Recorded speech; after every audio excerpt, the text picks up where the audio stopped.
Oh, say, can you see by the dawn's early light what so proudly we hailed at the twilight's last gleaming, whose broad stripes and bright stars through the perilous fight o'er the ramparts we watched were so gallantly streaming, and the rockets' red glare, the bombs bursting in air, gave proof through the night that our flag was still there. Oh, say does that star-spangled banner yet wave?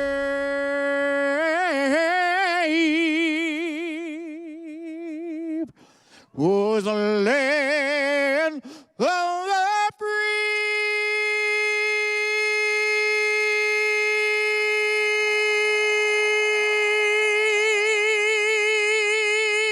and the home of the brave.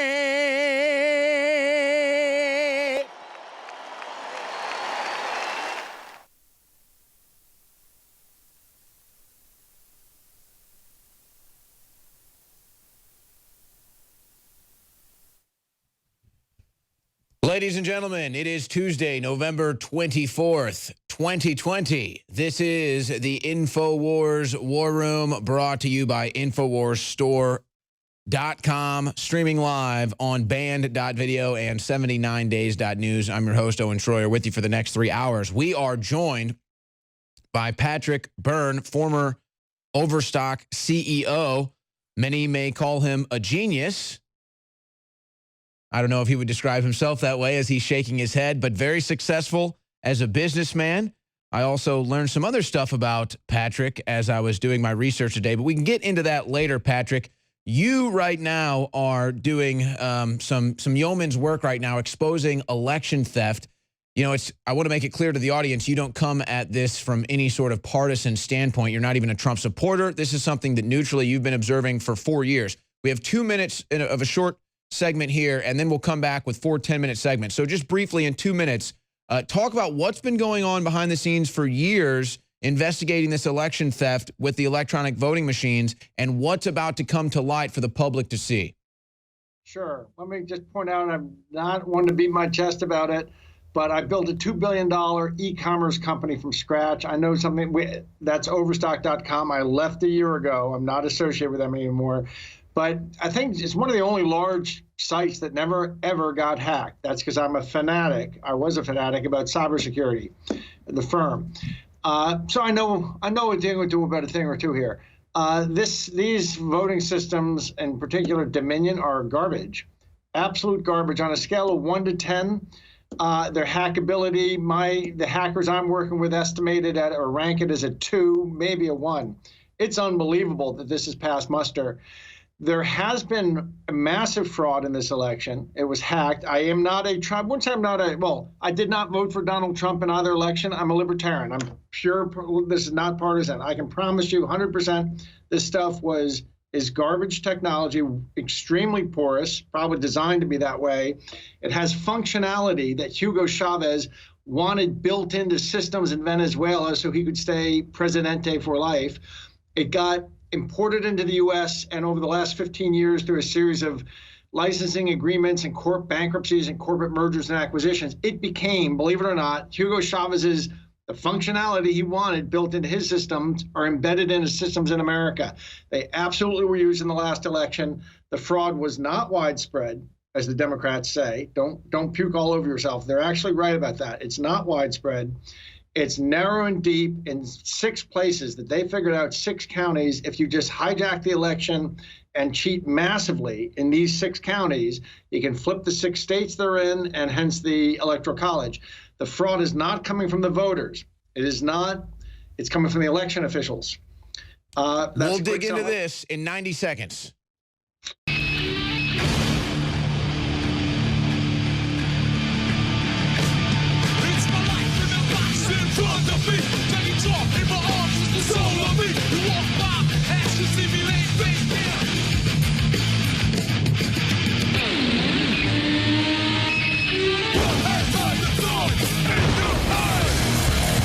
Ladies and gentlemen, it is Tuesday, November 24th, 2020. This is the InfoWars War Room, brought to you by InfoWarsStore.com, broadcasting live at band.video and 79days.news. I'm your host, Owen Shroyer, with you for the next 3 hours. And with us for the next hour is former Overstock CEO Patrick Byrne, who just over a year ago, according to CNBC.com, he can care to comment on this later, sold all his shares, blaming the deep state and SEC. But he's with us today to talk about the hacking, as he calls it, of our elections. And of course, when you have an electronic voting system with back doors built into it, it's wide open for hacking. And Patrick is well versed in technology. He started a website, overstock.com, that's worth billions of dollars now. He has removed himself from involvement in that. But also, other things I learned about you, Patrick, just to put it out there before we get started with you breaking down this election theft. You are a cancer survivor, so that's very neat and unique. Good for you.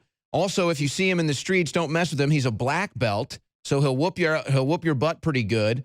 He's from Fort Wayne, Indiana, northern Indiana. I actually have some family out there, very salt of the earth people. And also, I found out that you studied in China, so I'm curious if you speak Chinese or if any of your experience in China helped you understand what's going on with these systems. But that's a little background into you. A humble. 我是北京师范大学毕业的，1983年到1984年，我挂了在北京师范大学。Yeah, I'm graduated from the Beijing Teachers University in 1983-84 is what I was telling you. Okay, I wasn't sure if you were insulting me or complimenting me or speaking gibberish, but so the answer is yes, you do speak some Chinese. And I'm curious if your experience in China helped you understand what's going on with the hacking of our election. But let's get into this. Now, in the intro, you broke it down. It's not widespread voter fraud. You say it's narrow voter fraud, where they pinpoint 6 counties in the United States that can flip swing states and thus flip the Electoral College, and then how they hone in on the electronic voting machines in those areas. So this is something that you've been studying, and you've been sharing this information with lawyers and others for years. I'm curious if you can name some of those lawyers. But what have you guys been studying about Dominion and electronic voting machines for years? And then what is about to come to public knowledge now that all eyes are on these electronic voting machines? A lot of questions in there. What's been studied in 2018, the Dallas elections had irregularities. And the state government of Texas hired an elite cybersecurity group to investigate these irregularities, which occurred on Dominion voting systems. And so that cybersecurity firm has had, which is Emma, former military intelligence and law enforcement federal types. They've had 2 years to study what the rest of America is trying to unscramble in the last 2 weeks. I got with them and another cybersecurity firm starting in July, August, and started funding and bringing in additional hackers and other kinds of researchers and other elements. We had this all mapped out. Something for the historians to look at later is why DHS, we had opportunity to present this to DHS and the group called CISA, C-I-S-A, which is the infrastructure group that last week the head of it got fired, but he had come out and said this is the most secure election in history. That group not only pushed back against letting us have briefings, they did not come to the briefing that was provided. They refused to come back in August. That's interesting. And so these various hackers and ethical hackers and elite private cybersecurity people with federal backgrounds really came up with at least 10 ways you can beat an election when it's running on Dominion or probably one of its other competitors too. And when I say hack, among technologists, there's hacking that involves a keyboard and a backdoor and a bunch of electronic stuff. There's other kinds of hacking that just kind of means cheating, right up to what among hackers, the ultimate hack is a social hack where you call up and just sort of talk your way and manipulate people to get to cheat. In this case, there are at least 10 hacks in the Dominion voting systems, and some of them are technological.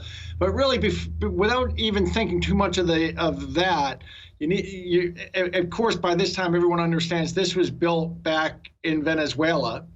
Odd that we would have Venezuela. I'm not sure that looking for good, robust election technology, the first place I would look is Venezuela. But it was built by Hugo Chavez so he could stay El Presidente for life. So it actually has functionality that it should not have. It gives way too much discretion to local precinct commanders to do all kinds of things that local administrators should not have the privilege to do, that completely invalidates any election security you would expect to be in these systems.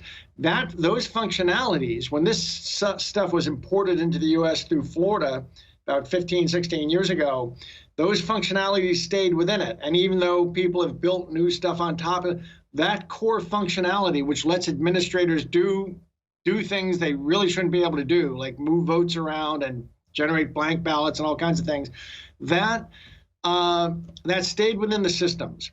So there's that kind of reason these systems are bad. And then on top of that, there's a deeper problem, another problem, in that, so it's bad in the sense of the election officials can actually, if they work in concert or even individually, they can do all kinds of cheating. Basically, at the end of the day, if they wanted to change the results, they could. They can. And worse than that, yes, and worse than that, Dominion's systems are widely infected with a malware called Q-Snatch. And Q-Snatch is a credential stealer. So as in Maricopa County, some precinct, as some volunteer goes to log on, or the administrator goes to log on, his credentials are stolen. And if you look this up online in hacker journals, they estimate, I think, 75,000 of their machines across the country are so compromised. That means all the credentials of those people are stolen out on the dark web for sale, or else they're off in Xi'an, China, where the military hacking base is. So as a result of these two facts, not only do those administrators of the local voting precincts have far more discretion than they should, that can be hijacked from somebody over in China, and so they can come, and somebody in China can come and manipulate votes and change things. Though the combination of those two facts is decisive, that anything that involved these systems this year, there's just no way to know what would really happen because the security is so bad. And just from your experience in China, and I'm sure that you could talk about the Communist Chinese Party up there, do you believe there'd be any will that they would have the desire to get into those systems and maybe flip a result? Yes, the Chinese, there's a book that your readers should follow. Can I use the last minute 45 to tell you folks something really important? Really important. You probably know who Peter Navarro is in this administration. He's one of President Trump's close advisors. Peter Navarro is the protege of a man named Michael Pillsbury. Michael Pillsbury was a lifelong China dove. Went with Nixon and Kissinger to China in '71, a lifelong China dove. He came out in 2015 and he wrote a book that basically said he was wrong. I was wrong my whole life.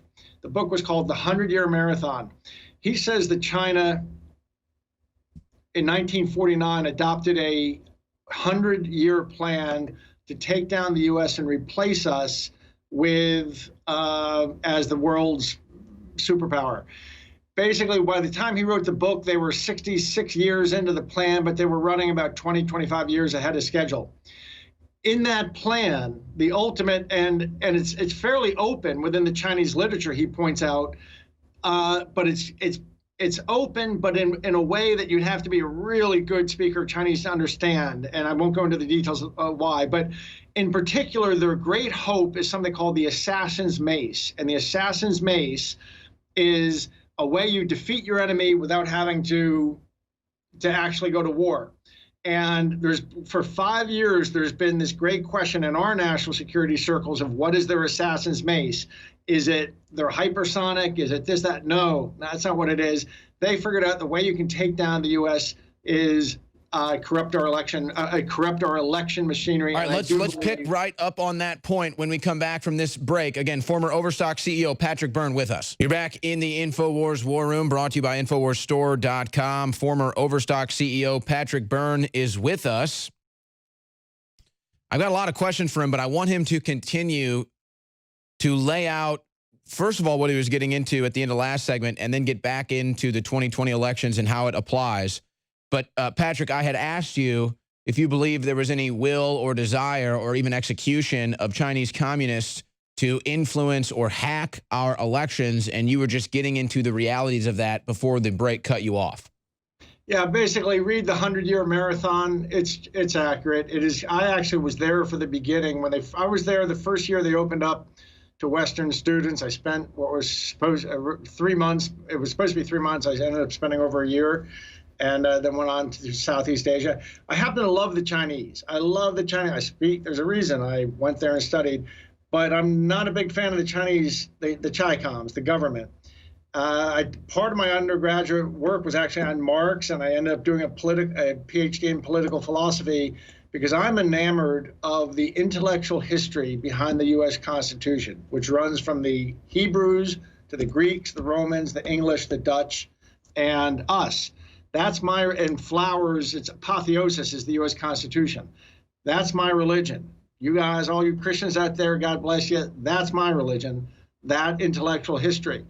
And that's what I'm committed to. So, yeah, I do think there's a will from Chi-Com. This probably is the assassin's mace. They planned all this time. My guess is they had to accelerate it 4 to 10 years faster than they had anticipated. But anyway, I don't want to, there's no reason to go back into who's really deeply behind this. Let's just focus on, for now, let's check they teach in the Army, you do your 20-meter targets first and then your 50-meter let's take our 20-meter targets and talk about why I'm 100% confident this election was rigged, just people dealing off the bottom of the deck. Well, get into the 6 counties or how they can, because you say it's not widespread.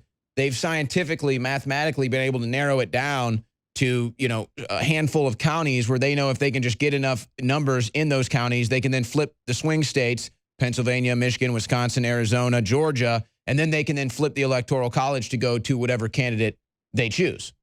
You got it. You got it. And they studied it carefully, whoever is behind this, and that was the strategy. It's apparent. It stands out of the numbers like a neon sign that's how they did it. It was very real good chess playing, who's ever on the other side of this. So let's not talk completely in the abstract. I'm not going to go through all 10 different ways of cheating, but let me pick one. You fill in your ballot, you go up to enter it into a Dominion machine. If it can't read it clearly, it gives you a warning. You have the option, your precinct worker will tell you, okay, you can take it and fill it out again and wait in line 2 hours and try again. Or if you just hit the green button, Owen, that will be looked at tonight by humans and they'll figure out what you were trying to vote. And 95% of people hit that green button. What's really going on in the Dominion systems is a pool of ballots is being created that are the ballots for later adjudication. They're called adjudicable ballots. But what really is going on, so a precinct may have 600, 700 of those. An administrator can come by anytime he wants and grab and drop them onto the candidate of choice, Joe Biden.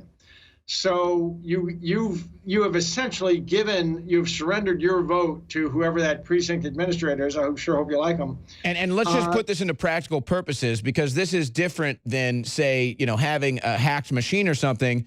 This is an actual quote unquote ballot that, say, like in Arizona, they're using the Sharpies. Oh, it bleeds over to Biden or it bleeds over to Trump, and then somebody sits down with a stack of, say, 1,000 and says, well, they all look like Biden, so I'm just going to put them in for Biden.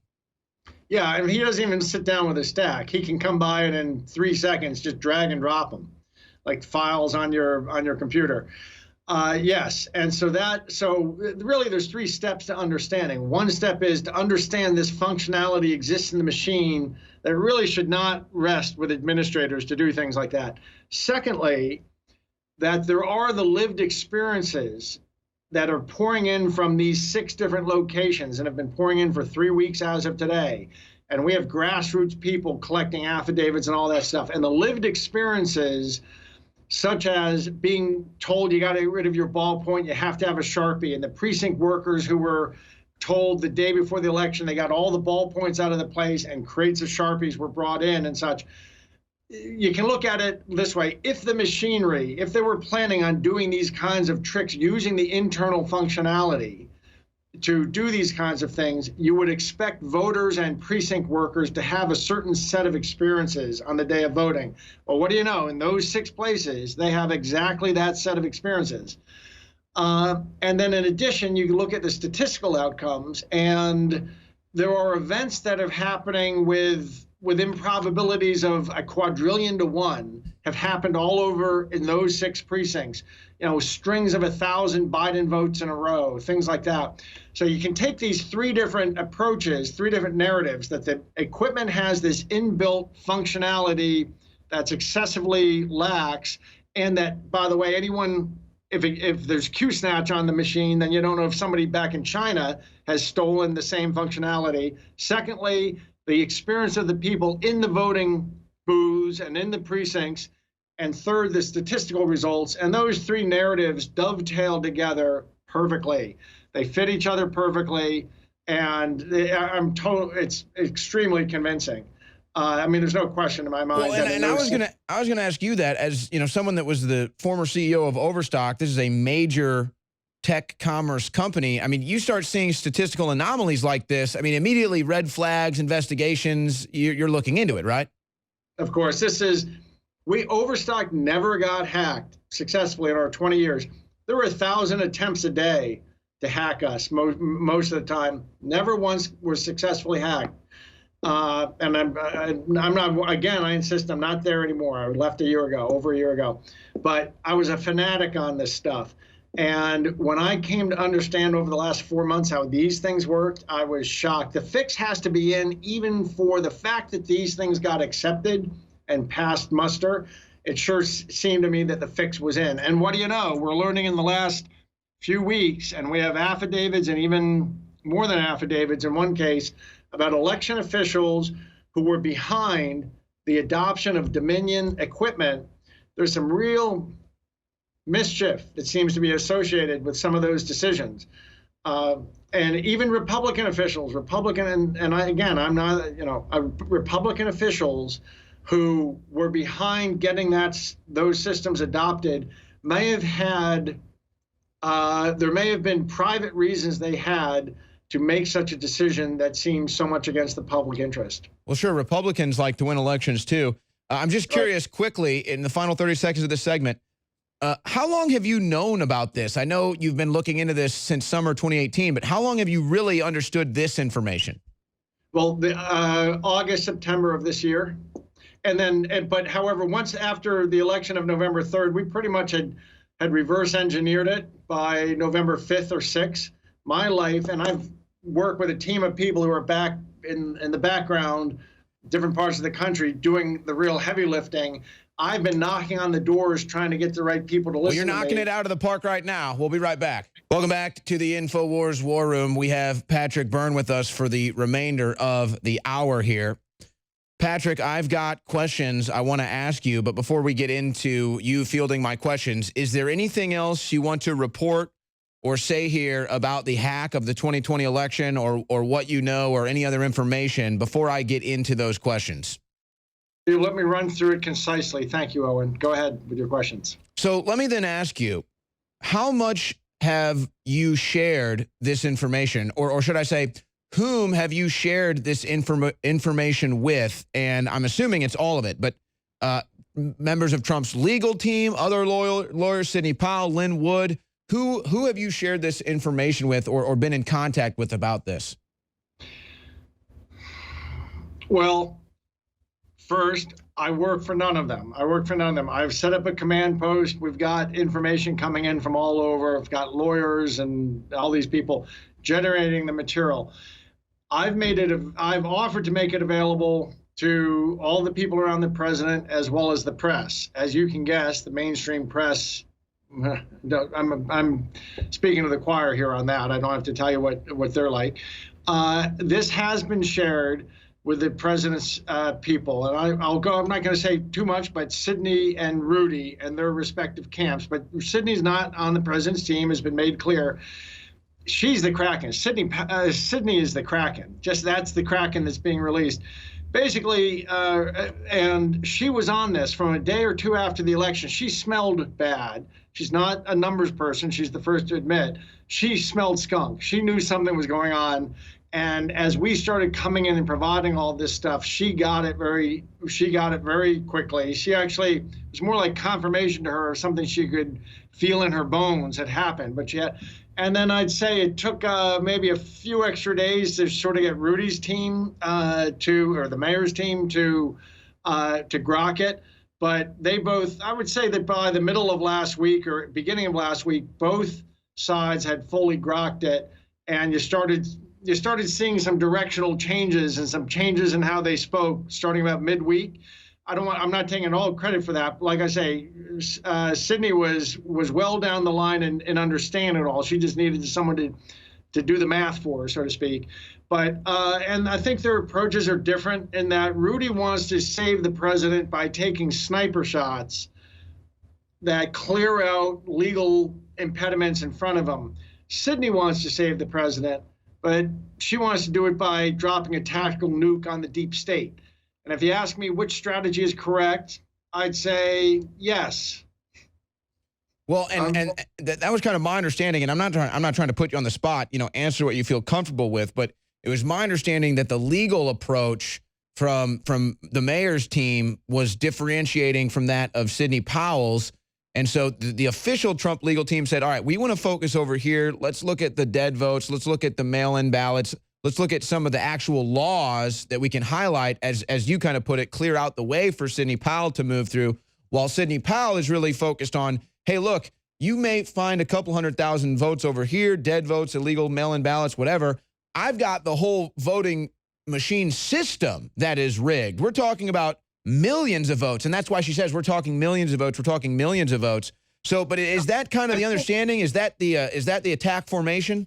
That's pretty close. I would say, and I'm not going to be bayoneting any wounded here, but I would say that the mayor's team was very focused for a long time on the stuff about 241 dead people voted in Philadelphia, and trying to get there that way. It was Sydney's group, and it is different, and there's not a hidden. They're as divorce gets. I mean, there's no bad feelings, but they've realized they have different. But Sydney's team was focused quickly on, this isn't about 241 dead people in Philadelphia who voted. This is about somewhere between 300 and 600,000 illegal ballots in Pennsylvania getting counted or switched or fabricated. But Mr. Giuliani's gotten there too. I mean, he was correct to pursue all the 241 dead people, but he's also gotten to the point to understanding he and his people totally get. And I'd say they totally understand the depth of what has happened here. So they really both understand it. It's what you do with that. That there's some differences in approach, and it is, and so Sydney is not secretly reporting to the president or anything. She's on her own dime. I'd like to make one pitch for Sidney Powell. She has a website called Defend the Republic, I think it is. She's doing this on her own dime. I've coughed up some money. This is Save the Republic time. Everyone should go to that website and pitch in $10. $10 and she'll be fine. But she's hiring her own investigators and mathematicians and junior lawyers and all this stuff. It's going to be a couple, but if everyone listened to this ponied up a buck, she'd be just fine. So I'm going to give that pitch for her. The mayor has his own source. The campaign has its own source of funding. So it's defendtherepublic.com. Do you have that up on your site? Guys, is that the right website? Defending the Republic? Defending the Republic. Good for you. everyone listen to this. If you want to help me, your thanks are nice. I get thousands of letters of thanks. Go and toss in $5 to Sidney Powell. And this is, and it seems like you folks clearly get this from what I've been hearing of you today. This is it. If we lose this one, there's not a free election again in America. There hasn't been one in 20 years in Venezuela, a real election. This is it. And this is in Viking mythology, the Götterdämmerung, the twilight of the gods, where they all get together for the one last battle. Everything you folks have been preparing for at InfoWars, this is it. Well, so, I wanted to bring up the angle of the Supreme Court, but I'll put that off for a second because you said I'm this. Okay with that. Well, I want to go down this route though, because this is actually, it's more important than anything. And you know, I'm at the gym, I'm having this conversation. I'm at my chiropractor's getting my neck snapped. I'm having the same conversation. But you're right. And I was going to ask you, you know, why are you fighting so hard? You didn't vote for Trump. You're fighting harder than any of the Republicans who are a member of his party. But that's the answer. I mean, you just answered the question right there. But in your own words, as you show your Bitcoin bombs, Bitcoin's not bomb shirt, in your own words, though, Patrick, why are you fighting so hard to expose this? Why do you care so much?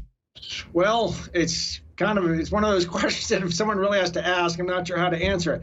But like I said earlier, my religion, God bless you Christians, my religion is philosophical liberalism. And again, don't puke all over yourselves. What we are liberals. We are the liberals. They have stolen our word. It's a classical liberal.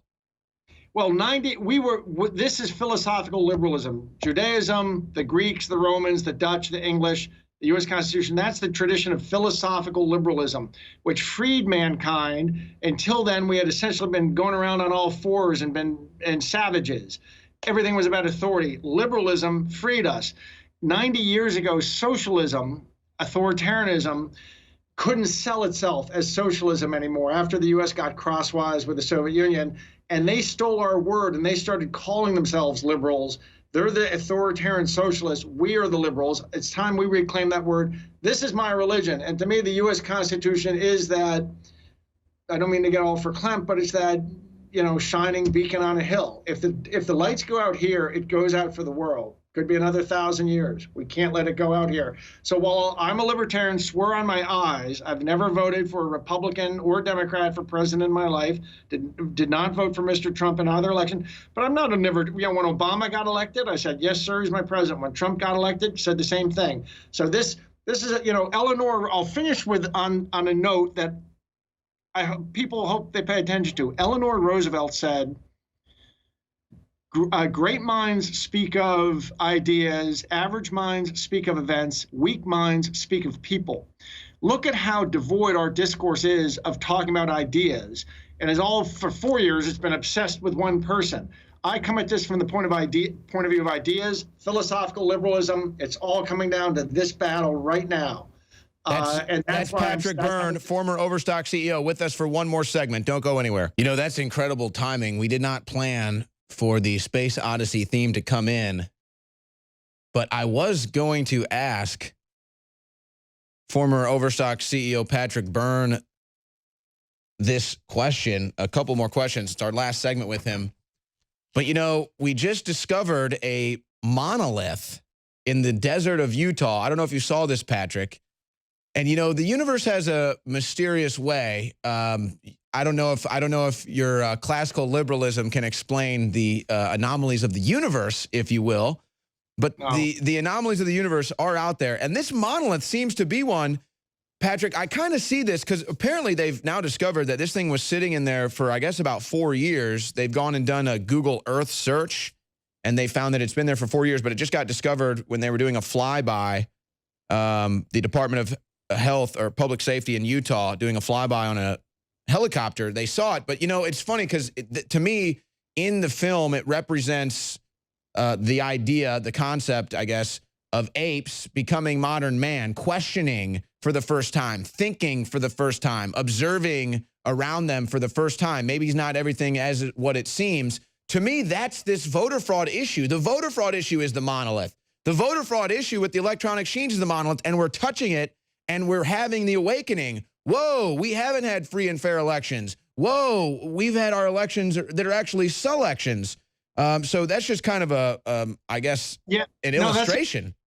Owen, that's a good point. I've been thinking something similar. I think I used the expression with your colleague Alex today that they may have broken their pick on this one because they really went they went all in. They it was go for broke. They knew if there was another Trump administration, there's the long decades long plan, the long march through the institutions, and all would have come for naught because so they went for broke. I think they may have broken their pick on this because if they don't pull this off, they're Dunsky. And so they went all in, and I think they almost got away with it. At this point, there is no question. I mean, this is open and shut. We got all the data, got all the evidence. We got hundreds of affidavits from precinct work, from locals, also from people who've been involved. There's all kinds of honest people coming clean and contacting us and saying, I was involved in this. I didn't understand what I was involved in until I've been putting the picture together, watching it, and they're getting it. So we have videos from people, of all kinds of things that contradict the official statements of politicians. There'll be a lot of people going to jail, or this stands and all of this gets erased and the rest of us are in concentration camps. And which is what they literally said they want to do to us. Yeah, what we're seeing, I didn't want to get too political. I really kind of want to stick to the facts of the election, but I will tell you, since you're open-minded to it, there's a certain pattern. If you read about PSYOPs and what the U.S. has done with PSYOPs in other countries, there's basically a 4-step process to taking over. And it is demoralization, disorientation, crisis, and then a new alternative, a legitimate source of power is proposed, and all of civil society bends and reinforces to the people that that's the right one. That's also sort of, in a sense, the Maoist technique. And we've gone through the demoralization with COVID. Not that I don't want to go much into, although I have had a briefing from some government scientists about COVID, but I'll set that for another day.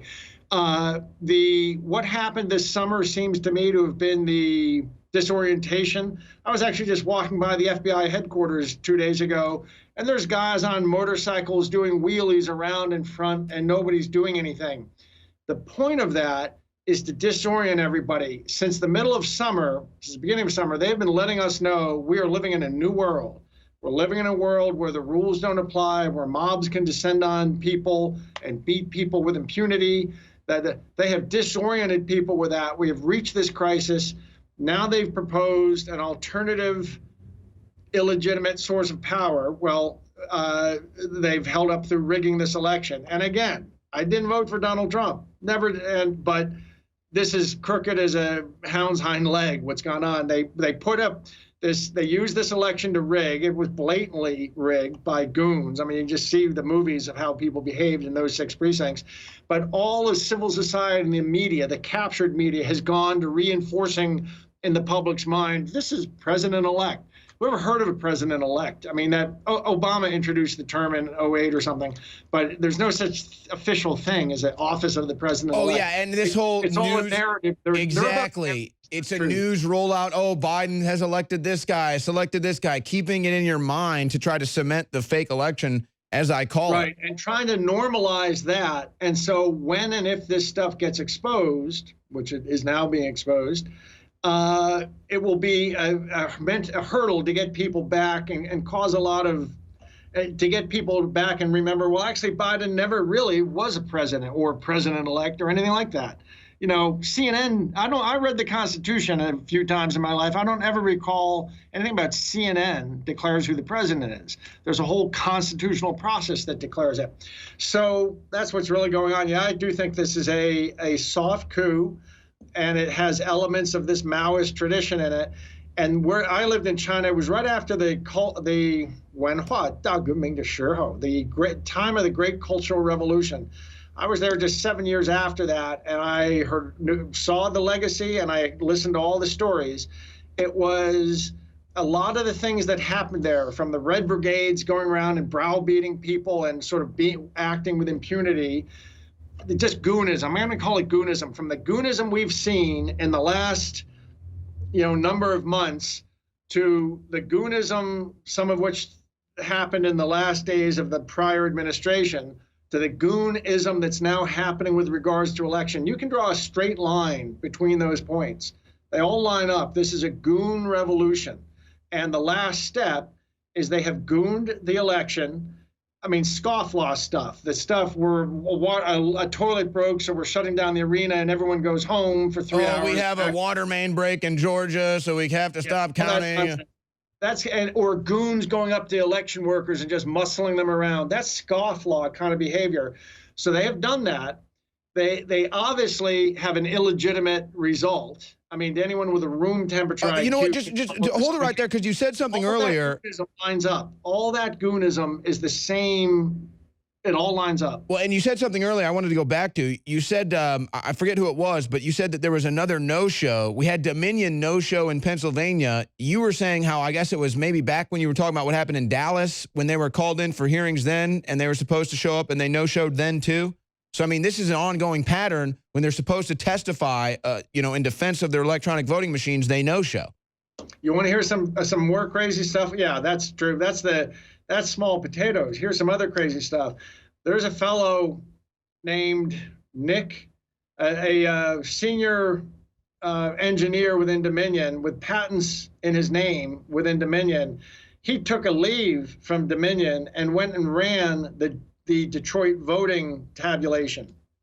So a Dominion executive or engineer was actually the guy in Detroit running all the twisting and turning of the dials and the rigging. Did you know that's not been in the public yet? That Detroit was being actually run by a Dominion engineer, went up and did it. I mean, this is just incredible, and this is all going to be presented in, I imagine, more press conferences by legal teams, and then eventually it's going to get, I think, in front of the Supreme Court, quite frankly. I don't see how it doesn't. If they don't act here, if they stand by and let this happen, I mean, look at what happened to then the country's lost, and they can't accept that. They look at what they did to Alito, and this is a goon move. Judge Alito, correctly said, look, if you really want to play Monopoly, read the top of the box. The Constitution is quite clear. State legislatures set the rules for election. Pennsylvania, before the election, changed the rules. The election officials did. They had no right to do that. The Constitution is crystal clear. Go look at Article 2. Alito clearly thought they shouldn't have done it, but said, if you're going to do it, I give you an order. You got to keep the ballots that come in after the date that the legislature said you could accept. You got to segregate them. They just failed to do it. That's giving a finger. They gave the finger to the Supreme Court of the United States. If the Supreme Court takes that, then there's never an ounce of election integrity in the country again. What they have signaled is you can be a goon, you can do what you want at the lower levels, and though the rules say this, they don't apply anymore, that the rules apply on the streets these days, where people can drive around doing popping wheelies on motorcycles in front of the FBI and just drive up on the sidewalk and stuff. The rules don't apply to them. If that continues and the rules don't apply to them here, that's it. We're never. I'm back living in communist China with the Chi-Coms. If that happens, at least the food's better.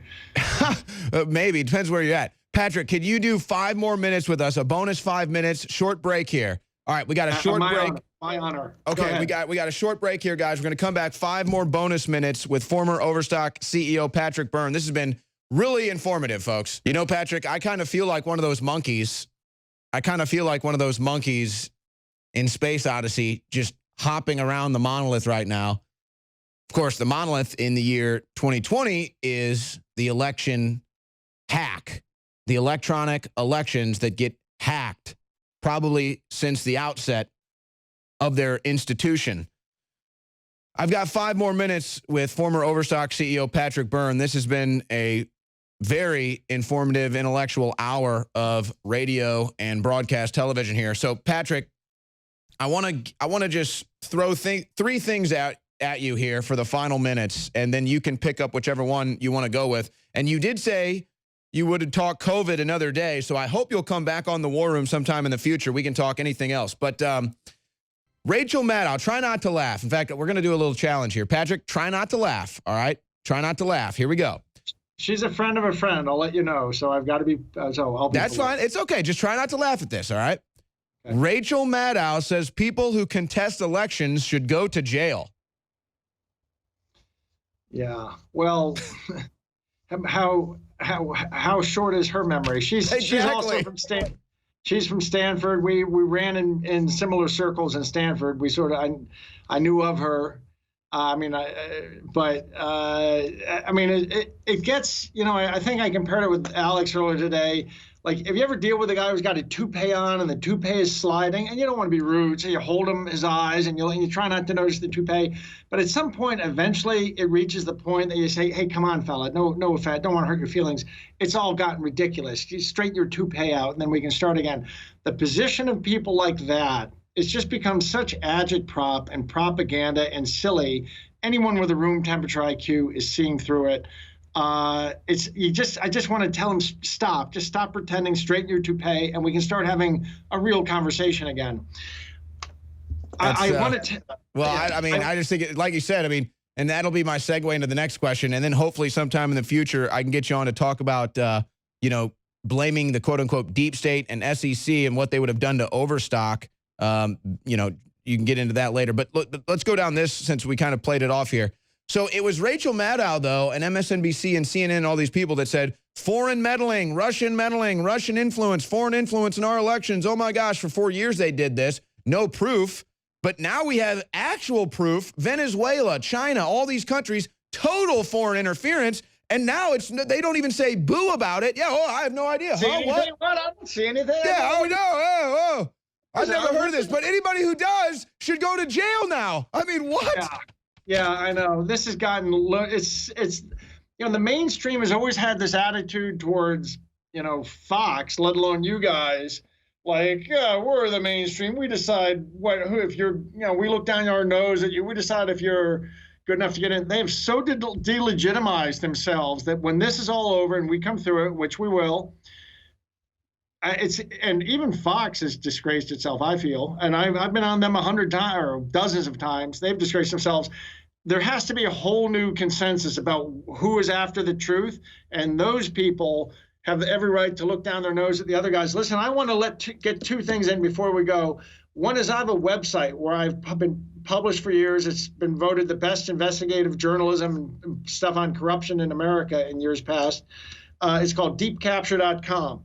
The other and there we recently infiltrated some of these groups, Antifa, and most importantly, the Sunrise Group. You want to go about a month ago, I posted something. We stole we infiltrated and got a bunch of the leadership documents from Sunrise. Sunrise is behind a lot of this. 15 seconds. 15 seconds, Patrick. Gotcha. Maoist insurgency.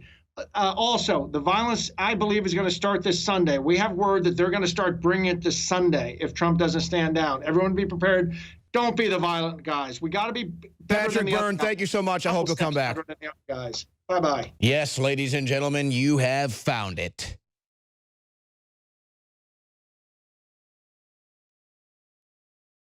This is the broadcast the evil, corrupt establishment doesn't want you to see or hear. But you have found it, and you are with us now. It's the InfoWars War Room, brought to you by InfoWarsStore.com, streaming live on band.video and 79days.news. We're about to be joined by Tom Pappert from National File. But before we do that, folks, I just did over an hour of broadcasts, transmissions here, and didn't plug once. So do me a favor and hop on over to InfoWarsStore.com and make up for me not doing my job. I didn't do my job in the first hour. So please make up for my lack of doing my job and making sure you know about InfoWarsStore.com. Hop on over to InfoWarsStore.com during this segment, during the next break. We have the Great Reset emergency sale happening right now, 50% off Alpha Power, 40% off DNA Force Plus, and we still have free shipping store-wide. So for big, heavy items like an air filter or a water filter or emergency food supplies, you can get free shipping. These are expensive to ship, but we have free shipping, so we'll cover those costs on those heavier items. It's all at InfoWarsStore.com. Don't forget about the T-shirts, the hats, the survival gear. all at InfoWarsStore.com, and check out all the great discounts as part of the Great Reset special emergency sale happening right now at InfoWarsStore.com. And when I open up the phone lines in the third hour, I'm sure many people will call in and say how great the supplements are. That's just how it goes. Now, Tom Pappert is with us here. So much is happening over at nationalfile.com. I'm basically understood that Patrick Howley has gone deep. He's gone dark underground. Nobody knows where he is. Nobody knows who he is. We're assuming he's okay. He's just doing his, sometimes he has to go into journalistic hiding, if you will, when he's breaking some of these news stories. Like the big one, whistleblowers claim Biden is implicated in Dominion voting scam connected to Serbia. This is just another one of your stories at nationalfile.com, just surrounding the entire election theft, as we're calling it, election hack, if you will.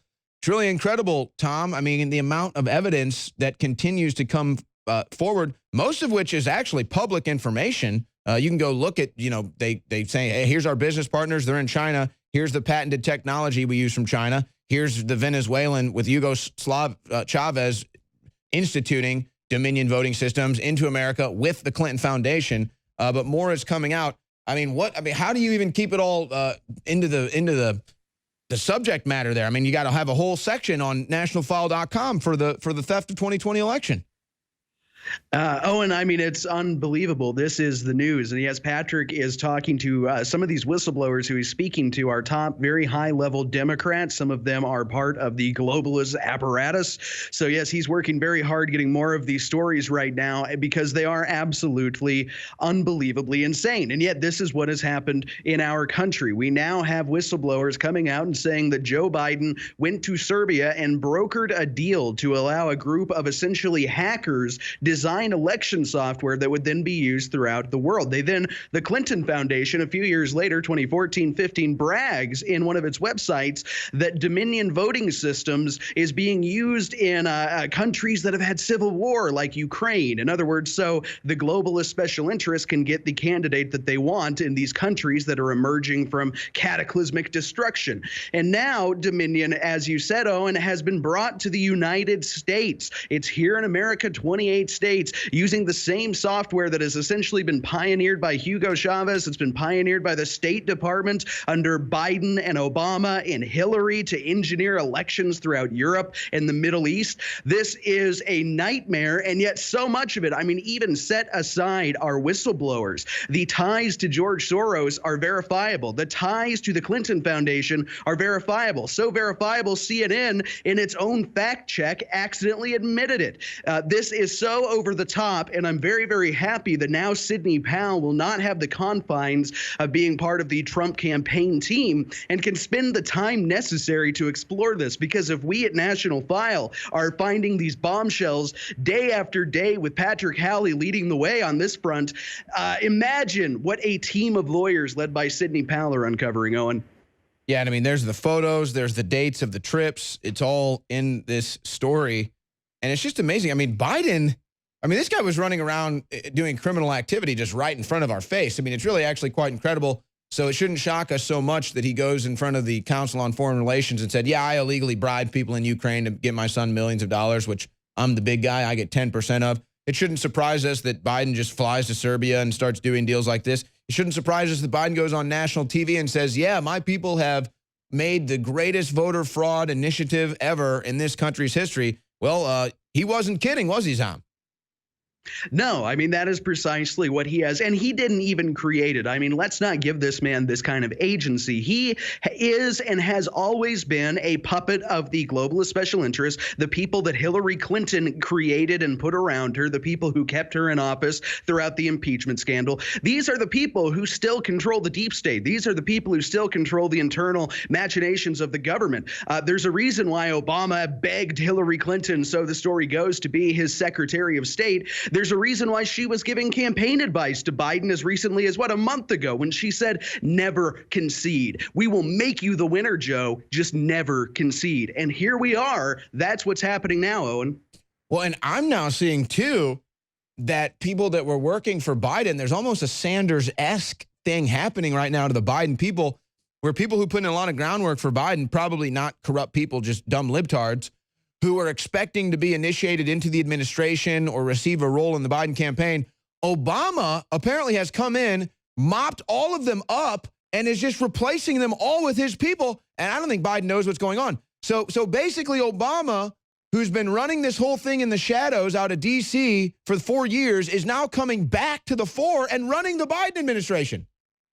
Yes, that's precisely right. I mean, this is the continuation of power that's been going on in this country for decades. That's what this represents to them. They think, okay, fine, we got the orange buffoon out. Now we can go back to the Bush, Clinton, Obama combine. We'll just put Biden at the front of it. They could have just had Jeb Bush do it. They could have had John Kasich. They could have been Evan McMullen. Biden has he's an evil man for going along with it, but he has no agency of all this. He's a puppet. He's a figurehead, and he's going to get extraordinarily rich in the process. It was so disgusting when the media anointed him the king-elect of the United States, and he brings out his son, who millions of Americans have seen this man in inappropriate sexual positions with people who have been identified as both family members and minors, and they bring him out, Owen, and they flaunt it in our face. They knew that this was going to come out. They didn't care. They seem to think it's a big joke, and they're rubbing our noses in it.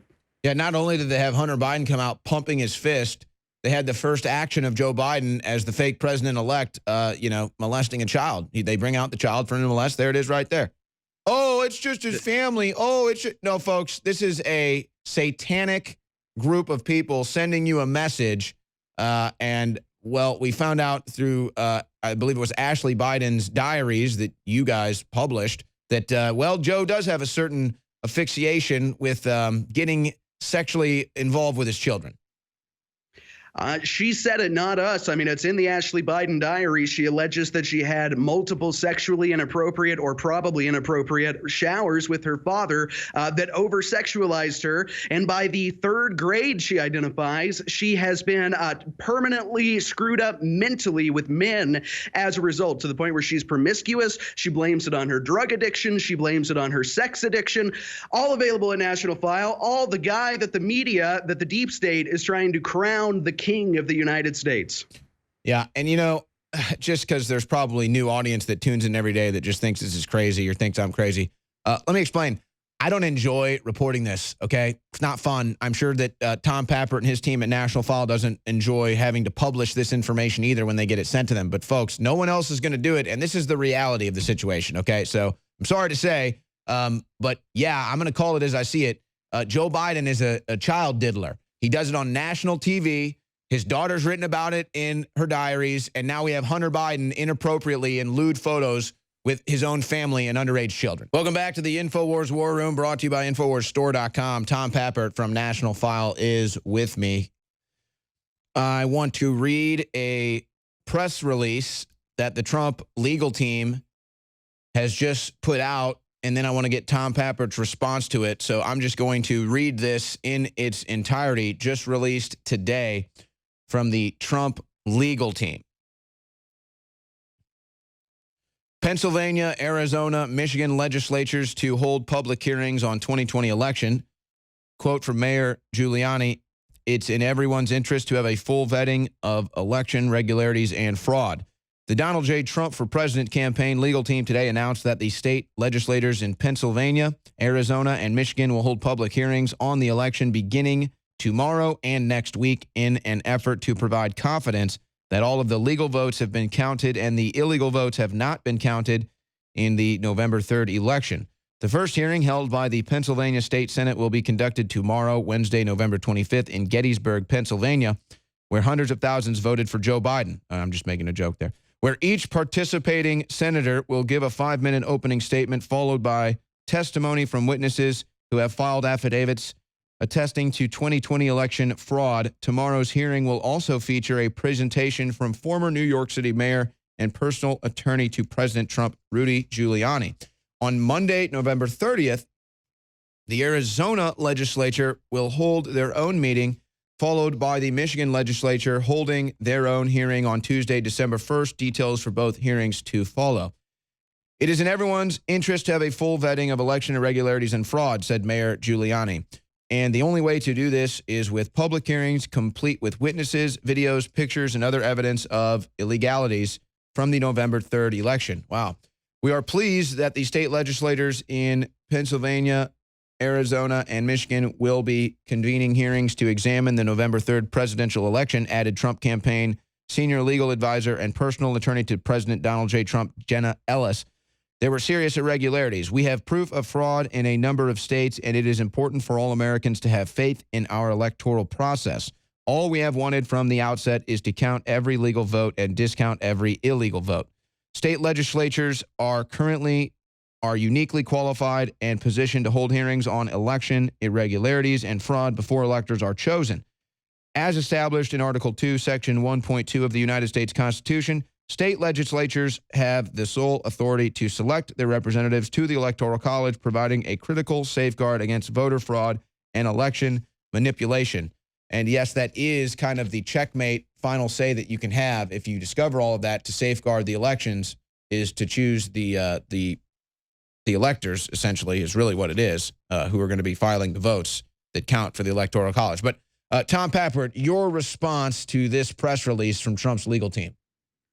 Owen, this is the exact news that we've been waiting for. This is the perfect timing, I believe, right as everybody is very, very depressed following Trump's announcement yesterday. No, this is exactly what the Trump campaign has been working toward. This is how this is ultimately going to be done. The Republican Party under President Trump and led by President Trump at the state level has grown to an overwhelming majority. Virtually every single state has a Republican House or Republican Senate, and many have both, and they may or may not have a Republican governor. In Kansas, for example, we have a supermajority in the House and Senate, Democrat governor. Go figure. We're not very fortunate there. This is the case everywhere. These people owe their political careers. In some places, it's $10,000 a year. In some places, it's $120,000 a year to be a state legislator. They owe it all to President Donald Trump. Now is the time when these people at the state legislature level need to come together and realize that this is the single largest example of clear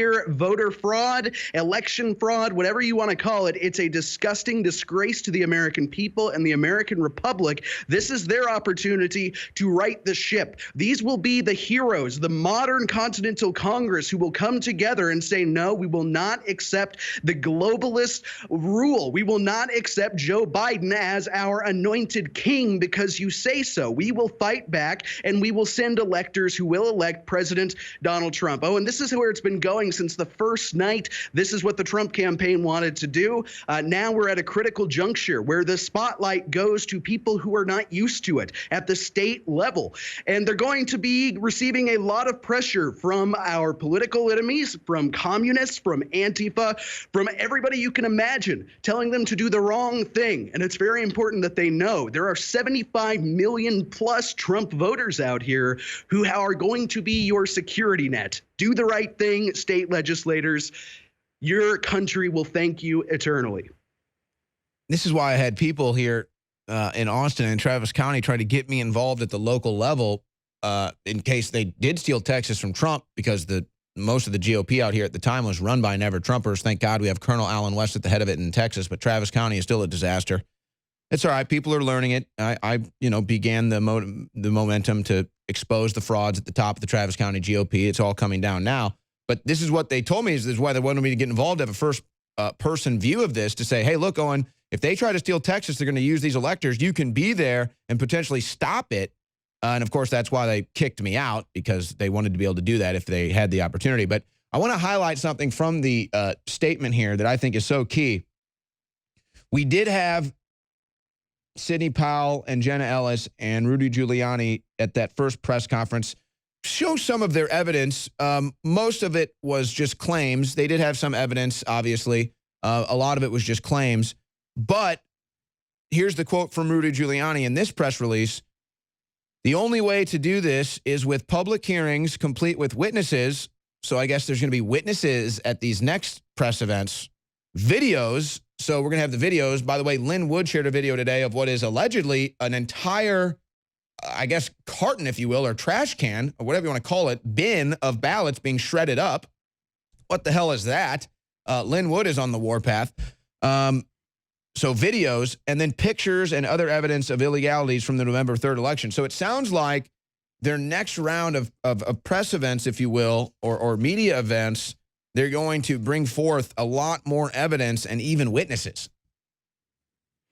Well, that's absolutely this logical move. I mean, the benefit of doing these inside state houses throughout the country is it adds a certain amount of pretense. It's not quite as good as in the vaunted halls of the Supreme Court, but it's certainly a lot closer. I mean, Owen, we've already had Democrats back out of going to these type of things. In Pennsylvania, Dominion Voting Systems themselves had pledged to go to a House subcommittee hearing to investigate all of these claims, and they were going to put cold water on them. The whole thing was going to go away. Pennsylvania was going to not even be a question mark. It was going to be 100% good. Well, Dominion canceled at the very last minute, and the Pennsylvania House Republicans came out and said that it was completely unacceptable. So it is very fitting that now this is the House, or I'm sorry, this is the state Senate, but it's very fitting that then this should be the first state where now Dominion, which is on the run and in hiding in the state of Pennsylvania, now Rudy Giuliani can come out and show the evidence that shows the Democrats engaging in voter fraud, that shows the poll observers not being allowed to watch, that shows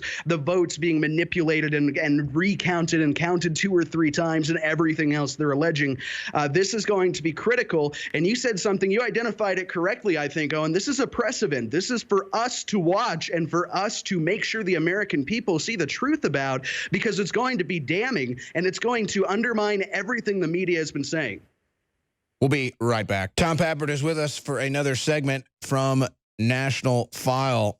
You know, I hope when Rudy Giuliani does these next upcoming press conferences, he doesn't just use the shoe polish dye on his sideburns. I hope he uses it on his whole head and he's just dripping black sweat, like coming death to the deep state. I'm probably the only one that wishes that, but I think it'd be funny and an illustration.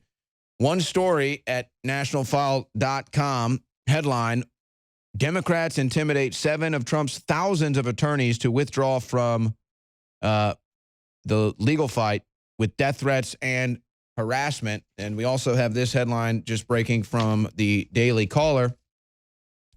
Delaware computer repair shop behind Hunter Biden's laptop closes shop after receiving death threats. And then yesterday, you had the General Services Administration say, okay, we're preparing for a Biden campaign transition, to which President Trump released a statement saying the only reason we did this is because the leaders of the GSA are receiving death threats from Democrats. So, Tom, the biggest terror group in the United States of America, the Democrat Party, is at it again. I mean, this is just crazy. I don't really know how else to put this into perspective and then just tell people anyone who's fighting the Democrat corruption right now at any level is receiving death threats on the regular. I mean, this is just sick. Again, the laptop company, I guess the laptop Israel, obviously. And now Trump's lawyers, as Rudy Giuliani said, Sidney Powell said, hey, look, we get death threats every day. I mean, obviously they're afraid of something if they are threatening to kill these people. Obviously, I think that's why Trump, you're not seeing much of him. He's afraid he could get JFK treatment if he's in public so much. I mean, this is really sick. It's something, Owen, that you would only normally see or hear about coming out of Iraq or Afghanistan, and it would be, of course, the pretense that the United States would need in order to send in impartial election observers with our Navy nearby to invade at a moment's notice with Marines on the ground. I mean, that's what America is turning into. We are seeing election officials, we are seeing prominent Republicans, prominent lawyers being threatened with death for the penalty for doing their job. It's completely unheard of. Now, I will say that it's a little bit of good news because the media, this story took days to compile because the media would have you believe that there are hundreds or thousands of Trump's lawyers that are abandoning him due to these death threats. In reality, it's only 7. But to track these 7 down and go parse through a million different media articles where they very specifically want us to believe it's more was difficult. But yes, Owen, death threats, one of them before resigning, she ultimately made the cowardly decision, I believe.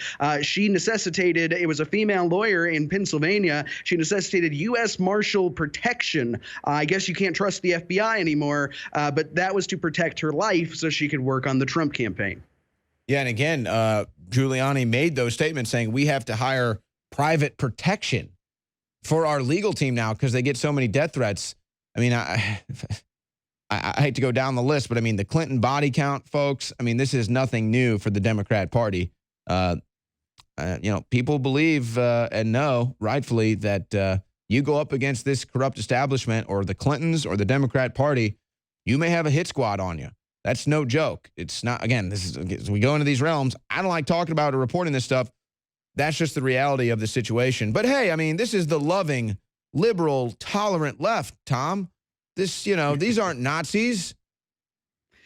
Well, you're right, Owen, that this is what they're up against. And I just want to add, I have a lot of respect for these state legislators across the country who are preparing right now to do the right thing, because these are people, some of them in the South, they make $10,000, $15,000 a year. Now, up north in Michigan and Pennsylvania, it's closer to $100,000 or north thereof. But these are people who are not used to being a media sensation, who are not used to being in the spotlight, and who are not used to receiving death threats. I don't know if they realize it yet, but they're about to be the nation's public enemy number one. Our side is still sleepy. Our side is trying to figure out who these people are. The Democrats know who they are. The Democrats are going to start sending their Antifa goons there immediately to hassle them like Maxine Waters ordered them to. So this is a very brave thing for the people who are standing strong to do so. And again, I hope they understand there are 75 to 80 million Americans out here who 97% of whom the official polls now say believe that you're doing the right thing. We are with you. We will help you.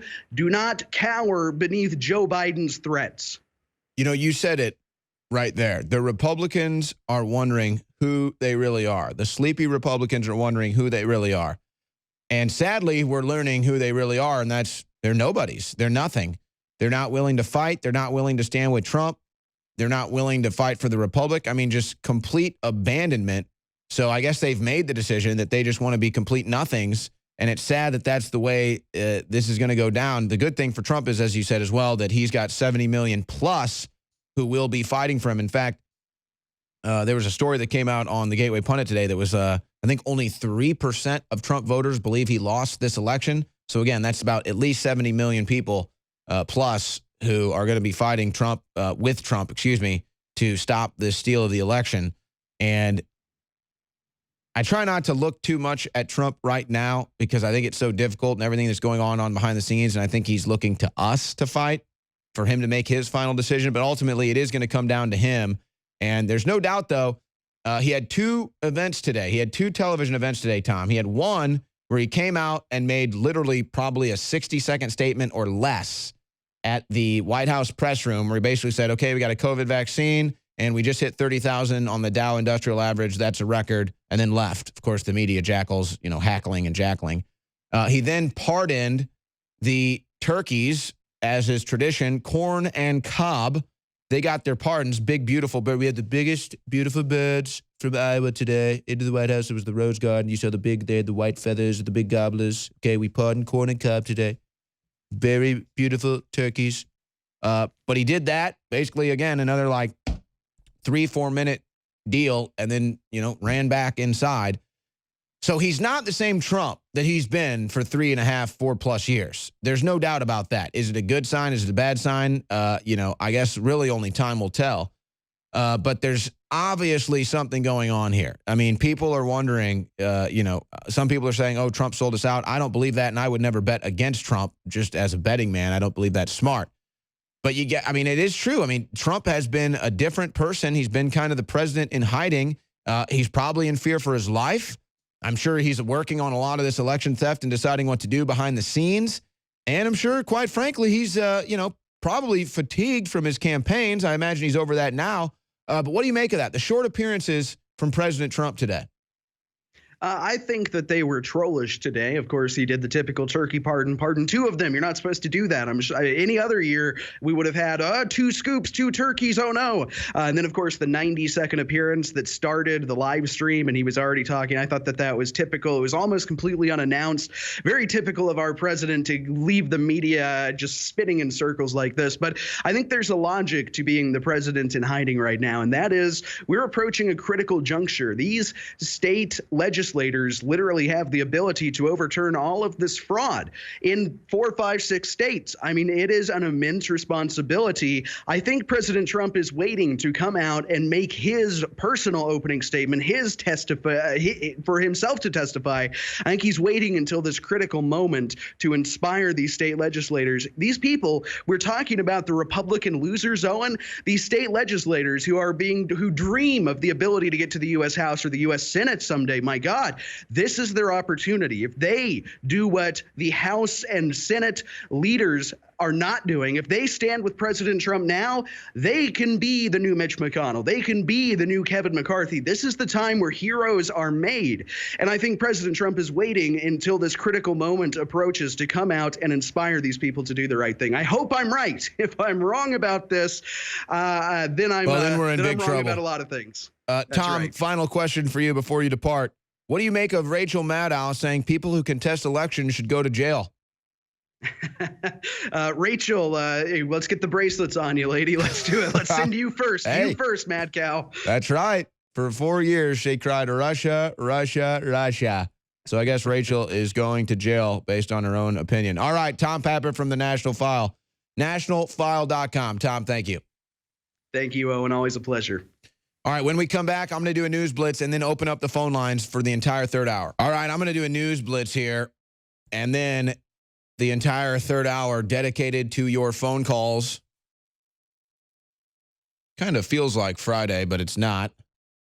But Thanksgiving is upon us this Thursday, so that's nice. We've got some gobblers on the screen there. But we'll just say anything we've discussed today is fair game. Anything we've discussed today on the War Room is fair game to call in on. The number is 877-789-2539. 877-789-2539 to get into the InfoWars War Room today. Now, let's do a news blitz. It's just been announced there will be public hearings on the 2020 election in Pennsylvania, Arizona, and Michigan legislatures to hold public hearings, and that is all coming up within the next month. Rachel Maddow says people who contest elections should go to jail. So then, Mr. Maddow, go ahead and line yourself up. Delaware computer repair shop behind Hunter Biden's laptop closes after receiving death threats. Democrats intimidate 7 of Trump's thousands of attorneys to withdraw with death threats and harassment. Nice, isn't it? Those loving, tolerant libtards. Whistleblowers, Biden implicated in Dominion voting scam connected to Serbia. So Biden's helping other countries rig elections with Dominion. So nice of him. Jamie White has a story at Infowars.com with the documents. And, you know, let me just highlight this now, actually. Dominion voting systems patents reveal ties to communist China. Infowars.com headline by Jamie White. And again, the documents are there. This is public information. People that work at Dominion have made public statements, not even denying this. But here's the trap that we have to be careful not to fall into. And this is not to be insulting of people in media, because we're figuring out who in media is a freedom fighter, who's going to fight for the republic, and who's a grifter, and who just likes the fame and the fortune or likes the clicks or being popular. We're figuring out that real fast. Many of us already knew it, but now we're knowing it for sure. So, but let me explain the trap here that is an intellectual trap that we need not fall into. And I want to warn you about media people that fall into this trap. I'm not trying to demonize them. I just see it coming. There's going to be a mindset of people who don't fully understand the corruption that we're dealing with, how deep it runs, how committed these people are to it, and just how committed they are to their fraud and to their phonyism, and that really, at the end of the day, these are just disingenuous hypocrites and dirtbags. And so what I'm already starting to see come up, which means I think that this is going on in the heads of some of the people on Trump's team and a lot of people in the media, that, well, if we just reveal how Dominion voting systems or Smartmatic or Hammer and Scorecard or whatever it is, if we just reveal on record how there's Chinese involvement, Venezuelan involvement, actual evil dictatorships, actual communist, actual authoritarian regimes that are directly involved with our voting system, well, then surely that'll be the overturning factor. Surely that will do it, because they just complained about Russian collusion for 4 years. So these people really care about interference in our election. They complained about Russian collusion and Russian interference for 4 years. They gave themselves Pulitzer Prizes over it and other awards all about it. They really care. So, and America really cares. So if we can just present to them that this is China and Venezuela and other countries meddling, then surely it'll stick. Nope. Wrong measurement, horrible analysis. We cannot fall into that trap. Not at any level of the Russian hoax fraud, not at any level of the Russian interference in our election fraud, not at any level was there any genuineness to it. So not at the top with Obama or Biden or Schiff or Clapper or Comey or any of them. They're total criminals. They never cared about Russian interference. They knew the whole thing was a hoax. They know we're interfered with whoever runs Dominion every year. So don't assume that they ever cared about the integrity of our elections. Don't assume that they ever cared about foreign interference in our elections. They knew all about it. They helped facilitate it. These are disingenuous criminal scum. But just as it is at that level, it's the same at the bottom level, folks. It's the same at the bottom level.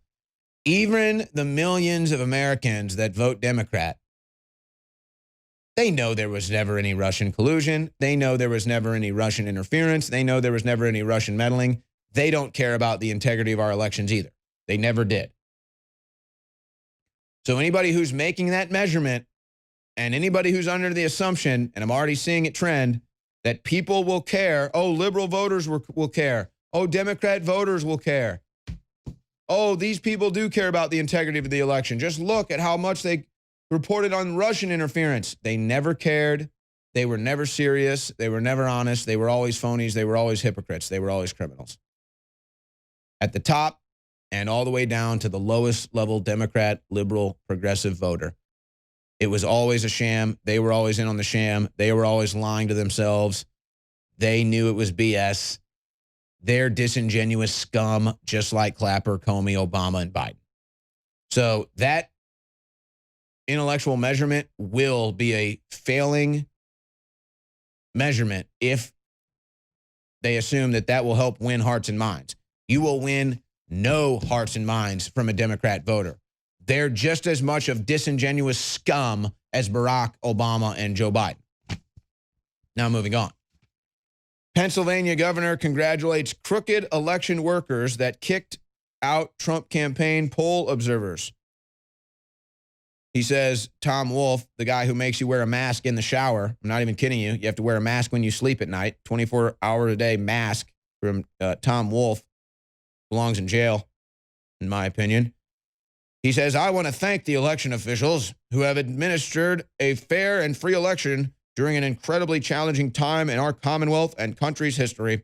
Our election workers have been under constant attack, and they have performed admirably and honorably. Oh, it doesn't matter that we just have the videos of Pam Bondi and Corey Lewandowski and poll workers trying to get in, and they get thrown out and rejected. It doesn't matter they had to try to look through with binoculars at the poll watchers because they couldn't get in. It doesn't matter that they closed up the doors, boarded up the windows.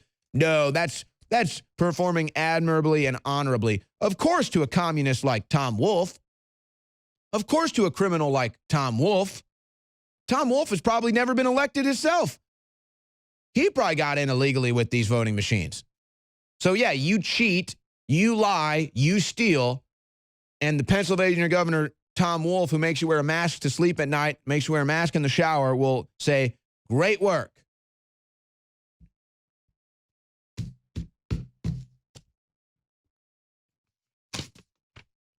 From Gateway Pundit, breaking ballot count upload error in Arizona. Over 6,000 false Biden votes discovered. Well, I'm sure that's it. Yeah, sure it's just 6,000 here, 7,000 there, 20,000 over there, another 30,000 over there. Oh, magically Biden wins. Woo! Nothing to see here.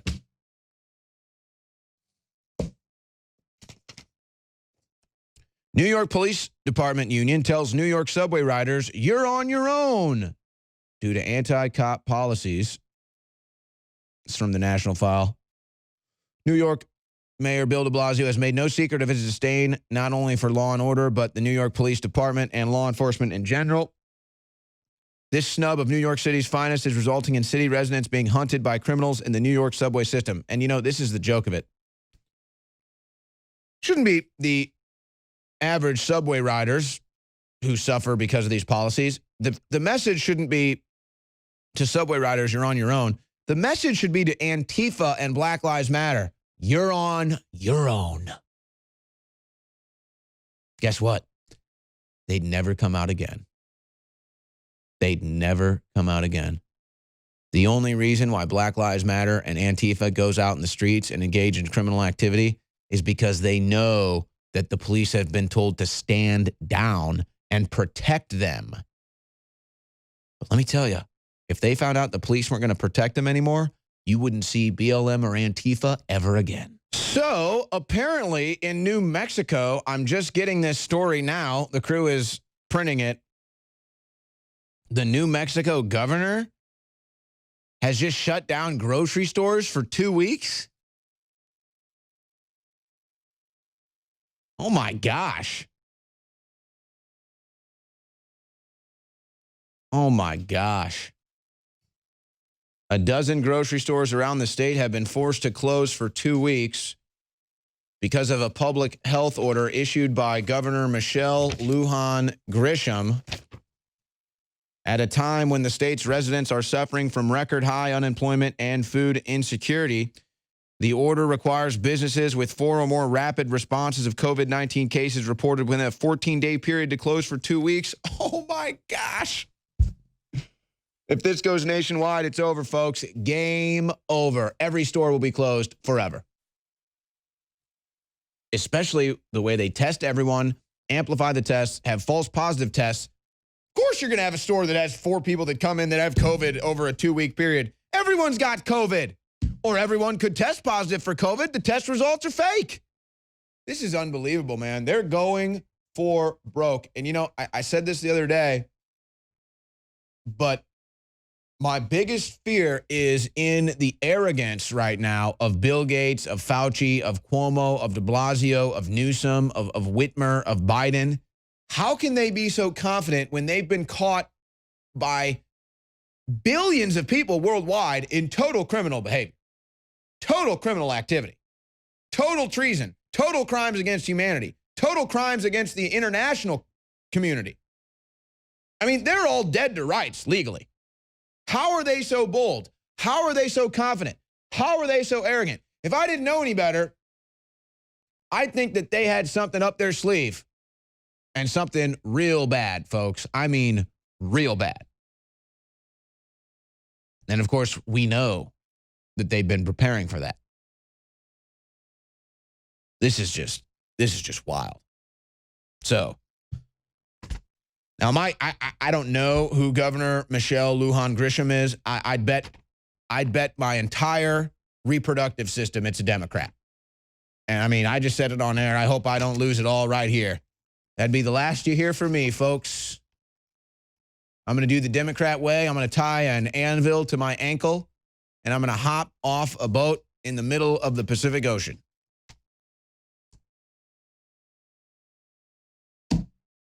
Shutting down grocery stores for COVID now. Even though there's no spread. Just fake cases. And then they say, oh, hospitals are overwhelmed. No footage. No evidence. Just claims. And you know, I'm sorry to pontificate on this, but I have a friend from college who is a local news reporter in California. And God bless her heart, she's a nice girl, but not very bright. Good-looking girl. And I've noticed that this is what they seem to do here in major cities, and then they just all go along with it, is local news crews hire good-looking young female reporters who aren't very bright, but like to be on camera and are good-looking, can't really think, but can read. And so they literally just are told, hey, report this about COVID. Hey, report this about the deaths. And they just put it out nonstop all day long with their propaganda. And it's just like, there's no thought, there's no value. It's just, oh, read whatever I'm told to read. And so the next thing you'll see is your local news reporter is going to tell you, we're closing your grocery stores for COVID. Good luck. Good luck. We just got 10,000 new COVID cases. No, you didn't. You had people that had to get tested to go to work who had false positives and amplified tests. It's all fake. It's all totally made up. And now they're going to shut down the economy again, close your grocery stores, close the schools, close churches. It's all coming back around. I was so shell-shocked by that last news story that they're closing grocery stores in New Mexico for COVID, a fake pandemic, fake deadly virus. I couldn't even really complete my news blitz, and I'm just stunned.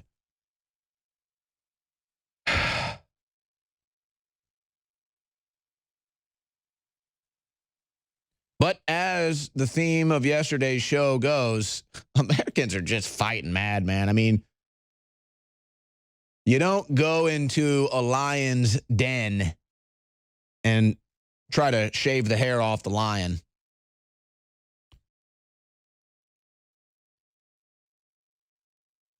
You don't get into a pack of lions, or what are they called when, because the male lion has a harem. So you don't go to find the male lion surrounded by his harem and chop his balls off. He's going to eat you. After he tortures you and plays with you a little bit for fun, then he'll eat you and feed you to his children. So you want to chop the testicles off a lion with a harem of 12 lionesses? You want to tell Americans they're not free and they can't go to church and they can't go to school and they can't go to a ball game and they can't go to a concert and they can't go to a grocery store? And then you're going to tell them they have to take a vaccine to get back to normal activity? Yeah, again, you're going to go try to chop the testicles off a lion in the African plains? Good luck. Good luck. But I guess they figure they have the lion so sedated and domesticated and dumbed down and distracted that they can actually pull it off. Because that's what it is. Honestly, that's what it is.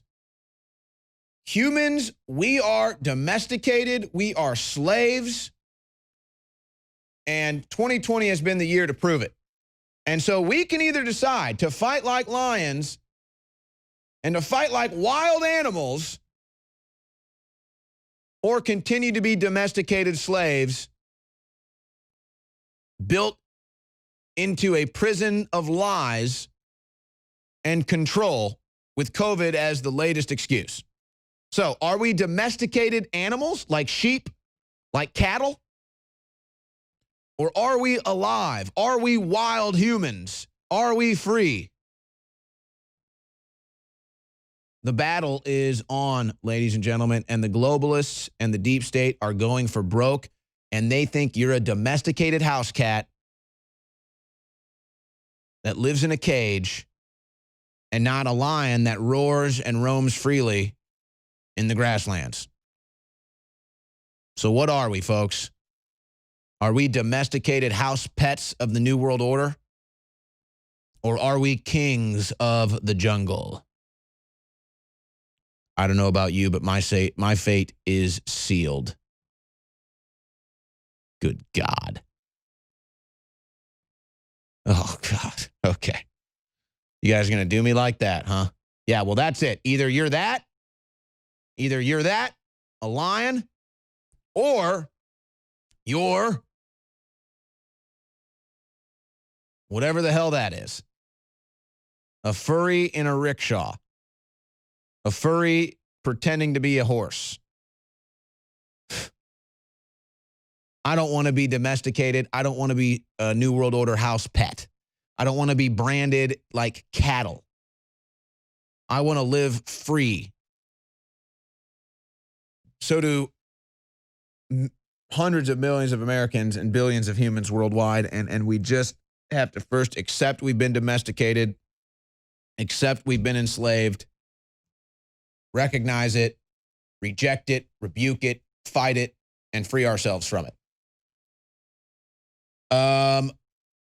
Let me just go out to your phone calls now. I'll do a news blitz later on in the last segment, but I got to get to these callers you guys have now been holding. I promised I would. So we start with Paul in Pennsylvania. Paul, you're on the InfoWars War Room. Go ahead. You there? Can you hear me? Go ahead, Paul. Yeah, I was at the PA here, and it's getting pretty ridiculous with their lockdowns and stuff, and I'm doing it all again. But anyway, I was thinking it was we've been treating these people like they're, being nice all the time, and I don't think that's the way to go. Like you talk about being a lion, I look at the world that we're around, that's around us, all these people that want to chime on everybody else, or like, rabid pit bulls. And I've raised pit bulls with friends of mine, and if you ever showed them fear, they'd bite you. You know what I mean? But if you showed them confidence, they wouldn't mess with you. You know what I mean? And I think it's the same situation, and it's just like, what do we do now? You know what I mean? If Trump concedes, he's out of there. What are we going to do? I listen. I've thought about that too. I mean, it's almost like we should be sitting here. I mean, I can cover news all day long, and that's why people tune in. They want to be informed. But at some point, we have to just decide, like, look, we can be informed as long as we want, but at what point do we decide we start making contingency plans in case Trump does concede?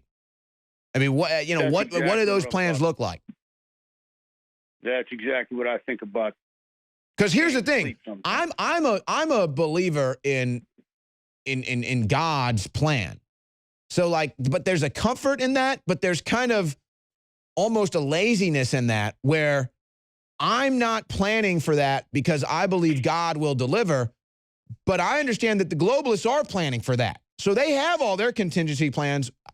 I just rely on God. Right. Well, that's what my mom used to tell me before she passed. But just as much as there's a God out there, there's a Satan out there, and he's pretty powerful. So you can't keep treating these liberals and whatnot like with kid gloves. You got to handle them. I mean, they're evil. No, I agree, and they're about to. I mean, they're about to push this. Look, they've broken the social contract. They've broken the non-aggression principles. And, I forget where it was. I was tuned into, and again, folks, I'm just a media hound. It kind of comes with the territory. It's how I stay informed, too, and just keep up with the general public. Every talk radio show is turning into sounding like InfoWars. Every caller into the talk radio shows are so pissed off. It's unlike anything you've ever heard.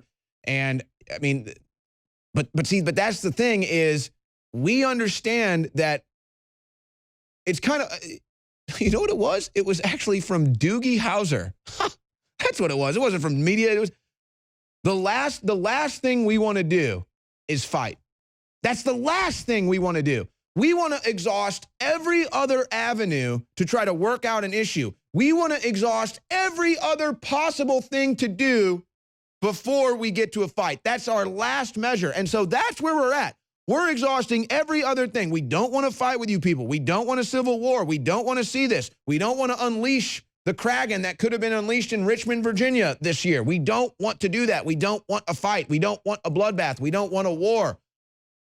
But we're exhausting every other avenue, and they keep pushing us to a certain point. We're not going to be slaves to a new world order. We're not going to relieve ourselves of our Constitution and our Bill of Rights. And we're not going to lay down our sovereign status as a nation state and free citizens of a republic. It's not going to happen. Paul, thank you for the call. Matt in Illinois, you're on the InfoWars War Room. Go ahead.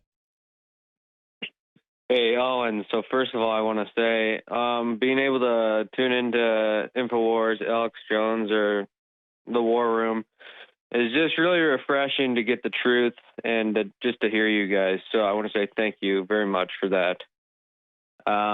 Also, wanted to say I'm usually a pretty optimistic person, but lately I've been pretty pessimistic. As far as the left goes, they seem like they have everything so calculated. It's just like they know their move. They got AI. They get a look at all of our phones. I mean, it's almost impossible to defeat these guys because they have everything so damn calculated. Yeah, but let me explain this because that's not true. It's actually extremely easy to defeat these people. It's, again, just a matter of opening that Pandora's box. But here's the yin and yang, Matt. Yeah, I completely understand why you're feeling the way you're feeling, seeing everything develop the way it's developed.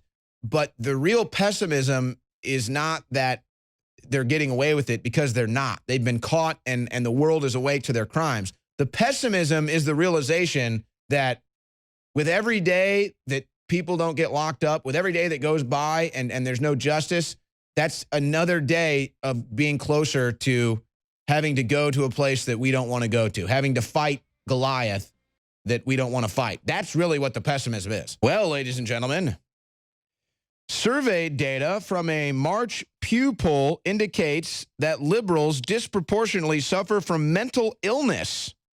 Nearly half of self-identifying liberals between the ages of 18 and 29 reported telling a doctor or healthcare provider that they have a mental health condition. Folks, that's only self-reporting. Half of them self-report. Half of them admit they're mental. So, liberalism is a mental disorder. And we now have multiple studies confirming it. And they even admit it. But of course, how else could you wrap your mind around their politics or double standards or double think or hypocrisy or just blatant, flat out pathological lying without understanding that liberalism, modern day liberalism as it is a mental disorder. Not classical liberalism, actually free of freedom of man that's now been hijacked and stolen. No. Modern day liberalism is tyranny. Modern day liberalism is authoritarianism. Modern day liberalism is mental retardation. I'm going to stop right now before I start pontificating too much here and go back to your phone calls. Dylan in North Carolina. Dylan, you are on the InfoWars War Room. Go ahead.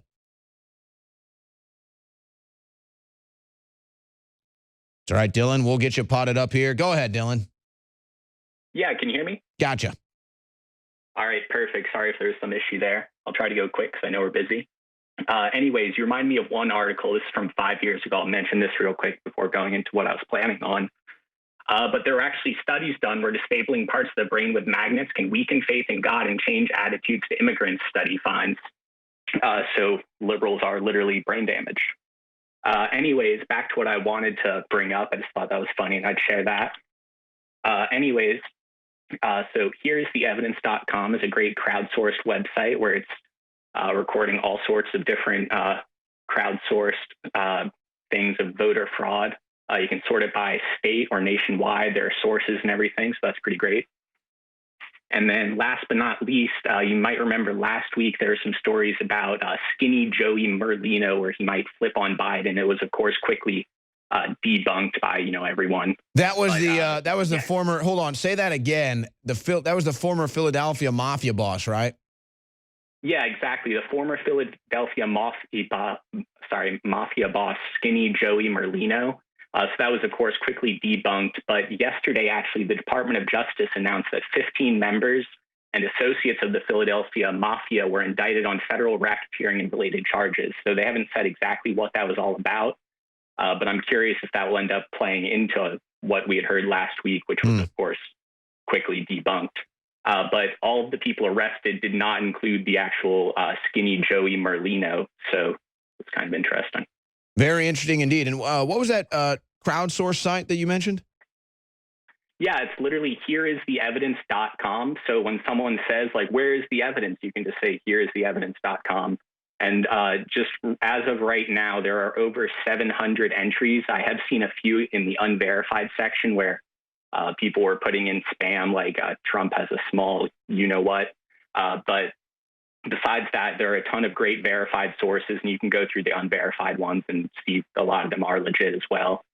You can also sort it by significance. So some of them are a level 4 or a 4 with an exclamation mark, which are the most significant, where just reading off the top here, 40,000 mail-in ballots were cast in the name of deceased voters in Pennsylvania. 18,000 mail-in ballots didn't have a mail date, only a return date after November 3rd in Pennsylvania. All of these have sources. A lot of them are things you've already reported, but I just thought it'd be a great source for the general public. No, this is so great. This is amazing. We've got the site pulled up. Thank you for the call, Dylan. Folks, this is so great because here's the thing. Every day, I can't tell you how many calls, emails, and I'm not poo-pooing it. It's just everyone has the greatest idea, and they just think that somehow InfoWars can just manage it and do everything. And I've said this, I don't know how many times you're on air. Folks, you do have great ideas.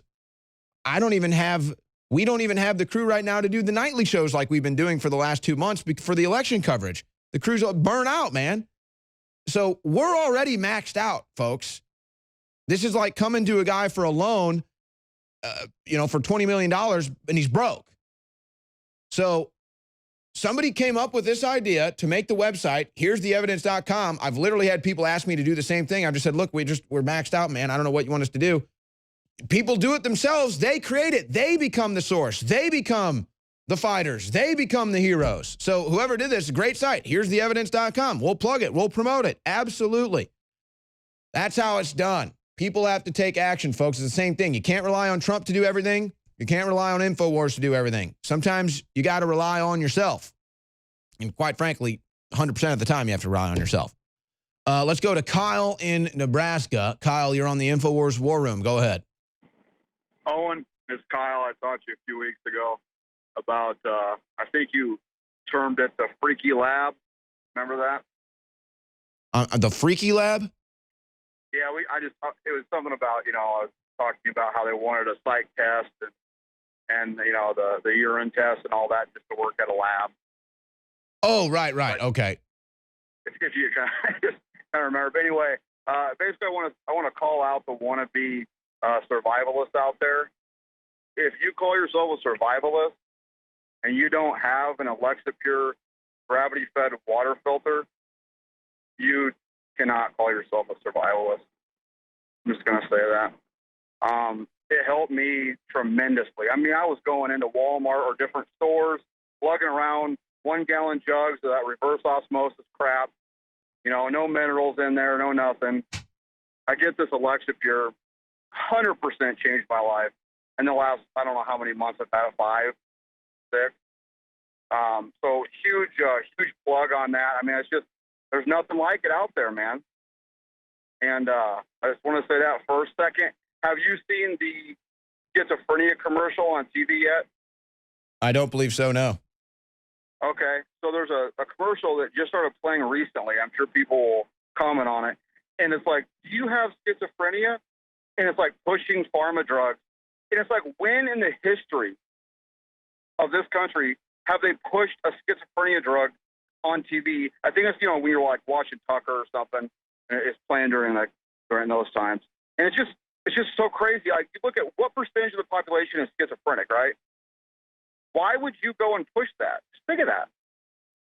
Well, it's all Big Pharma. I mean, Big Pharma runs television news, so they got to get their ads out there. Exactly. And then third thing. Okay, I have seen this ad. I don't listen to TV ads. In fact, I don't listen to the TV hardly at all. I just have the TVs on in my work living room. I didn't even know this was a schizophrenia ad. This ad runs pretty much 24/7. Boom. Yeah, on all the news networks. And just look at it. What do you think they're doing? It's classic projection, like we talked about last time I called you. It's nothing but projection. They can't stop because they know if they do, it's over for them. And so that was my third thing. We have to start getting organized with our local sheriff's department, our local police department. We got to start figuring out who the patriots are and who they're not. Yeah, and I'll tell you, that's a tough one with the police, man. That's a tough one. I mean, it is. I'll just leave it at that. I mean, the sheriff's office, maybe. You got a chance there. But police departments, man, they're just run by dirty Democrats. By the way, we found out who runs Here's the Evidence.com. It's attorney Robert Barnes. Robert Barnes, Here's the Evidence.com. All right, I want to go right back to the phone lines here. But before I do, ladies and gentlemen, remember, InfoWarsStore.com. That's how we're able to stay on air. That's how we're able to get the great guests, be and organize the large events, coordinate with other people, launch other websites, launch other projects. It's all thanks to your support at InfoWarsStore.com. We do have a new special right now at InfoWarsStore.com. The Great Reset Emergency Sale. Prepare for the permanent lockdown now. And I would say the big thing to prepare for the lockdown is now they're saying in New Mexico they're closing grocery stores. So I wonder if that's not coming to a town near you.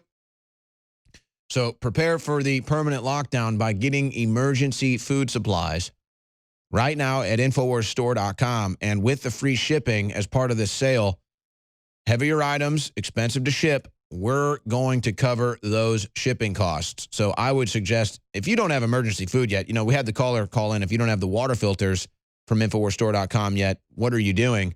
Well, if you don't have emergency food right now from InfoWarsStore.com, what are you doing? And take advantage of free shipping right now for these heavy, expensive to ship items. We're going to cover that cost. Plus, they're already at the best nexus point of price and quality that you're going to find.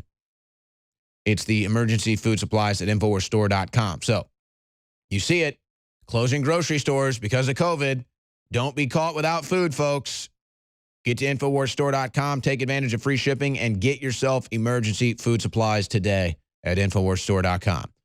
Back out to the phone lines we go. David in New York, you're on the InfoWars War Room. Go ahead. Good evening, Owen. Good evening. Hey, first a quick plug. I had a severe leg injury, and the Bodies is helping my arthritis. And the DNA Force, I had nerve tinglings and all that. I bought the bottle of DNA Force. The nerves are settling. I haven't had that. That's a great product, so I'm going to keep buying that. To my point, Owen, as you said about the food shortage, that's going to tie in with my point I got here. We got to get really serious, and I know you guys are, so I'm just saying the obvious. But I think Trump is going to win through the Supreme Court. I really believe that. But that's not going to solve all the problems. What he needs to do in the right timing, and I didn't know, I talked to your screen, I don't know the legality of this, but I think he needs to supersede the communications, make a great chess move, take the rook and the queen, and go right down the board, and take over the communication line, at least for a short time, get his point out so those networks, Fox News and co., can't shut him up, dumb him down, and say, we're going to bring our experts in and interpret. No. He needs to get his message out, Owen. And he's got to get really serious because I think he's going to win, but this thing has gone so far with the food and the COVID that they got us surrounded, 360, like Alex says, asymmetrical, all surrounded with all this psyop. We got to get radical, guys. We got to take this on. Well, and I understand the approach from Trump, and this plays into the art of the deal or the art of war, where and just the dramatics of victory to say, wait until you have the final shot, hold the ball till the final shot, and then get the shot you want, and then hope you make the shot. Of course, that's the risk is, how do you know what the timing is, and how do you know you're going to make the shot? But I think that's Trump's measurement. He's holding the ball to take the final buzzer beater shot, and it's his shot, and he thinks he's going to guaranteed make it. And what is that going to look like? I'm a little older. I remember the Globetrotters. He's going to do a hook shot from 50 feet, and it's going to go right through the hoop. And I think they know that, but they got to set the dynamics up so that there isn't a great resistance to it. He comes out with the proof. Bam, go to the Supreme Court. Boom, hit it. 5-4 Supreme Court for the president.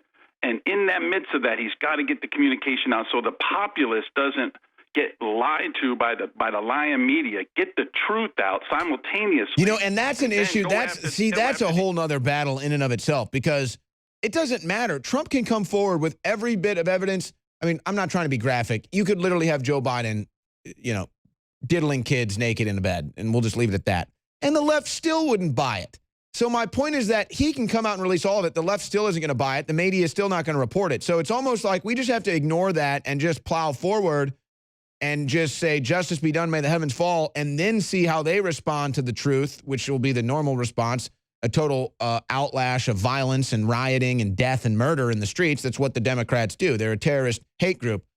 But that's a whole nother thing, because it's like Trump can't sit here and measure, in my opinion, because I can't do it either. I can't sit here and measure, oh, how am I going to convince a liberal of this? How am I going to convince a Democrat of this? They're gone, folks. They have no intellectual integrity. They have no logic. They have no reasoning, and they've decided to be that way. So Trump can't really approach it like that either, but he kind of does. He wants everyone to be on the same team. He wants to be the great unifier. The problem is the media and the people that believe what they hear on CNN and MSNBC are so far gone. If you reach out to try to grab them and pull them back onto the ship, you're just going to fall in and sink and drown with them. David, thanks for the call. Let's go to Tanya in Colorado.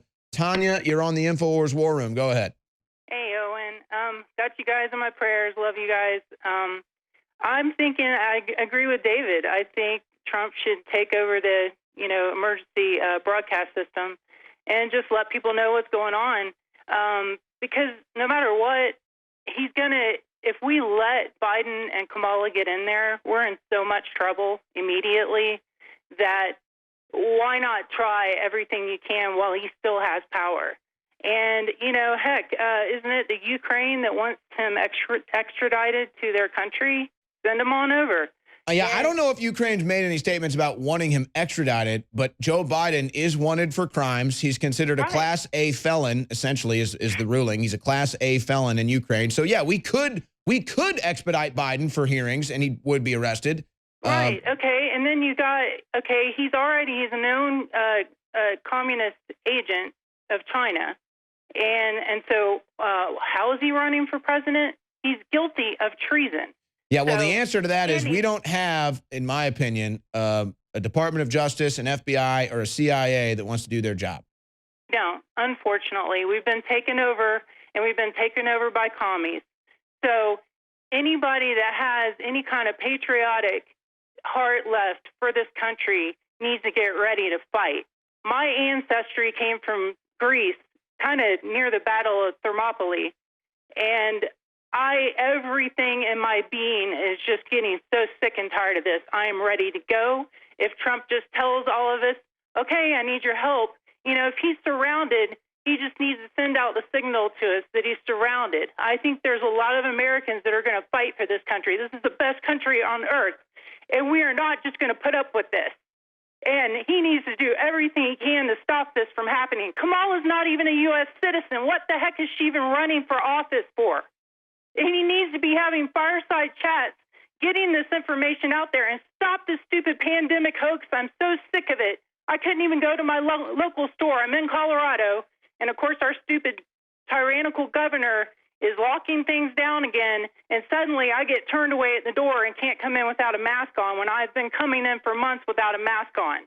And so I'm so over all this big hoax, having all of our rights taken away. And, what are we going to do? Just roll over to this? I mean, I guess there's a bunch of slaves out there that are willing to wear these stupid masks. I'm not willing to put up with it. I'm going to go down fighting.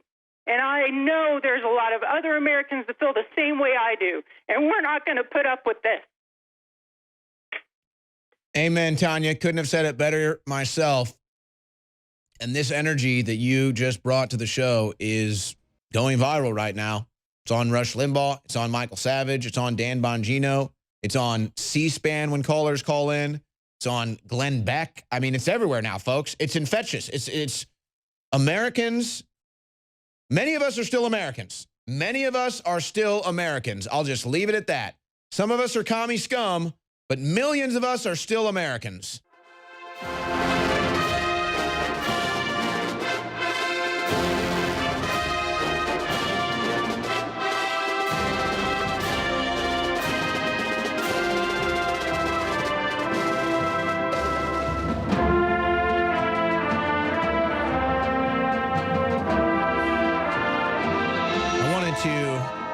Come here in the final segment today with God Bless America playing to wish you, your friends, your family, your loved ones a happy Thanksgiving from all the InfoWars crew.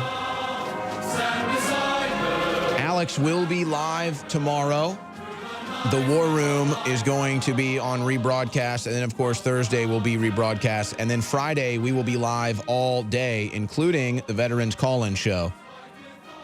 But I wanted to say God bless you and God bless America and happy Thanksgiving from the InfoWars crew here. Speaking of, here in Austin, we had an emergency alert sent to our texts here in Austin that said, COVID is rising. You're not allowed to have Thanksgiving now. And then our corrupt Mayor Adler just confirmed this with a tweet saying, do not gather with people you do not live with this Thanksgiving, and wear your mask, watch your distance, and wash your hands. Oh, yeah, Mayor Adler? Here's an idea. Why don't you go yourself?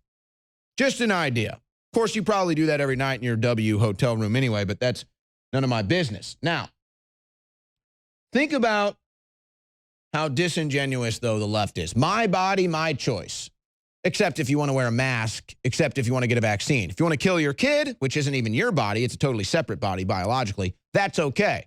But nope, you have to wear a mask.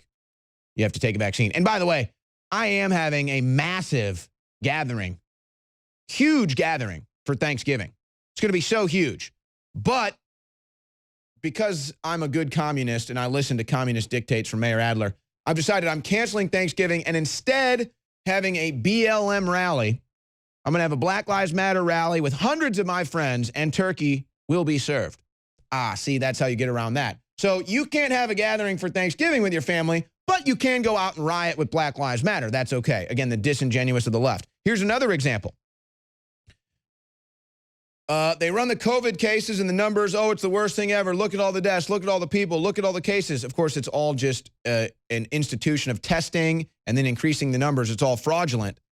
But then they don't report on this because they are paid for by Big Pharma. OxyContin maker Purdue Pharma pleads guilty in criminal case. Ladies and gentlemen, more people die from prescription drugs every year than heroin, cocaine, meth combined. More people will die from a drug overdose in 2020 than from COVID. Nobody reports on that. Now, they say you have control over COVID. You have no control over COVID. You do have control over pharmaceutical drugs killing you, but they don't report on that. The television news is your enemy, ladies and gentlemen. And the liberal left is the most hypocritical, disingenuous scum on the face of the earth. Let me just pile drive through some of this news and we'll go back to your calls. De Blasio setting up COVID checkpoints to find New York City travelers violating Thanksgiving quarantine. Disgusting. Bill de Blasio is a traitor, a commie, belongs in jail. The airline industry begins to plan for COVID-19 vaccination passports. That's right. Forced vaccines to travel. Told you that was coming. John Carl's one of the biggest douchebags you've ever heard of in media from ABC News. After lecturing Trump supporters on masks, John Carl caught taking off his masks in press briefing room when the cameras are off, except they weren't off, John Carl, you ginormous douche, you piece of crap. Right Side Broadcasting has just had their video of the March for Trump in D.C. get banned for violating community guidelines. It only had over 2.5 million views. Just, people marching for Trump. That's considered a violation of the COVID policy because, you can't show millions of people gathering and then none of them getting sick during the fake pandemic. You can't have that. Synagogue that held maskless wedding fined $15,000 by New York authorities. You know what they can do with that $15,000, folks.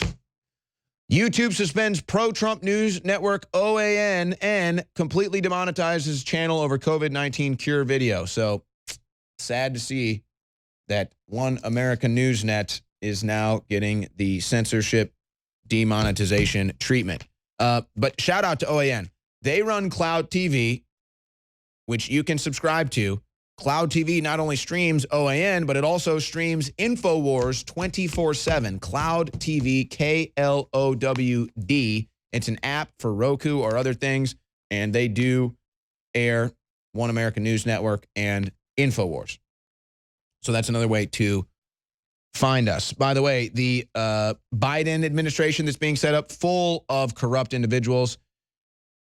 State Department emails reveal that after joining Burisma's board, Hunter Biden requested meetings with then Deputy Secretary of State under Obama, Antony Blinken, who is now Joe Biden's pick for Secretary of State. So again, like I said, all the people who actually just were probably grassroots, nice people who wanted to support Biden are all being replaced by Obama people now. Every single one of them. Okay, back to the phone calls. Eli in Texas. You know, this is Eli who wants to talk about the Alex Jones show today. I got to say, the Alex Jones show today was one of the best Alex Jones shows of the year. It is must listen. He was really on his game today. Eli wants to talk about that. Eli, go ahead. Hey, Owen, big fan. Not real long-time listener, more of a recent listener. I've been a long-time watcher of Steven Crowder, Charlie Kirk, Tim Pool. If you guys have got the chance, I'm going to kind of plug Charlie's Turning Point USA. If you can, go watch him. He's on YouTube. He's been streaming this every single day on the election fraud. He's been on top of it. Yeah, do you know I met Charlie Kirk once, Eli? Yeah, he was talking about that, actually. Really? One of his previous, yeah. Really? I think it was about 5 days ago when everything was kind of, condensing and coalescing. There's like hours of footage, though. I don't want to have to make you go, try and look out for the specific point he mentioned it. I'm honestly, Eli, I'm being facetious. I think you have a lot to learn about conservative media, but I'll just leave it at that. That's a fair point. But I particularly wanted to talk to you about how Alex was feeling. He looked, he was kind of drained, and he felt like he was, from my perspective, it felt like he was kind of like, I don't know, just kind of done, so to speak, but not really done, like he's just kind of out of it and he's kind of weighed down by everything. And I just wanted to say to Alex, like, do not give up, man. You guys have been leading the charge on everything. I have not tuned into anyone more often in the past few months than I have tuned into you guys. Well, you found the tip of the spear. There's a reason why this is the most banned news network in the world, Eli. That is true, sir. That is true. I actually wanted to, it was one of the few things I wanted to say was just, kind of give a little bit of word of encouragement to Alex, but particularly to all the listeners out there, do not let these people win. Do not let these people demoralize you. Do not let these people bring you down. You are the American people. We are America. The media does not determine who the president is. These people do not determine who your elected officials are. You do. This is our power as the United States of America. Eli, how old are you? I'm 24, sir. I can tell you're a young guy. We haven't had, I'll be honest, when I was 24, in fact, that was just when I decided to even get into news. I was in sports media, but we are having new generations of patriotic Americans that are fighters for liberty and diehards for liberty. And you're part of that generation. And the harder you fight and the louder you are, the more you sow those seeds of liberty for future generations, Eli. So glad to hear from you today. I hope I hear from you again. Good to talk to you, Eli. I got to take one more call before the end of the broadcast today. James in Pennsylvania. James, you're on the InfoWars War Room. Go ahead. Thank you very much, Owen. Happy Thanksgiving to you and everyone out there. Or BLM rally, whatever you want to call it, to have it. And you know what? It don't matter. We got people out there celebrating. Anyway, this classic liberal who's never voted in his life left a CEO position to expose this voter fraud. Could you imagine what 70 million pissed off Americans will do? I'm looking at this 2-month over here crying, 2-month-old baby crying. That's my skin in the game. Well, imagine this, though, James. Think about this, because I was actually doing this last night in my head. Why is the left able to get Antifa and BLM out in the street so easily? Folks, these are people that feel they have nothing, that society gives them nothing. They have no problem destroying society because they get nothing from it. So once you have American patriots and Trump supporters in that same mindset, that same notion that everything's been taken away from them, they have nothing to lose, it's going to look nothing like Antifa or BLM, but it's going to look like 1776. The Liberty Tree needs a good watering, my friend, and Pennsylvanians should probably start at Wolf's house. This guy is a monster. He is going to shut down the supermarkets just like they did in New Mexico. They are going to withhold food from you. They are going to tell you all kinds of crazy things. Do not follow it. I hope you got the store food. I'm only shopping at InfoWarsStore.com for all my Christmas gifts. I already got my wife air purifier. Attaboy, James. Hey, thank you for calling, James. That does it for this InfoWars War Room. Thank you for tuning in. God bless you. God bless the United States of America, and you stay classy, Info Warriors. The greatest battle in the history of humanity is happening right now. Don't sit on the sidelines. Take action now. The fight starts at Infowars.com. Almost everything I see is from the left wing, not from the right wing. So what are you saying? I'm willing to do anything. I want to see peace. Then do it, sir. Say it. Do it. Say it.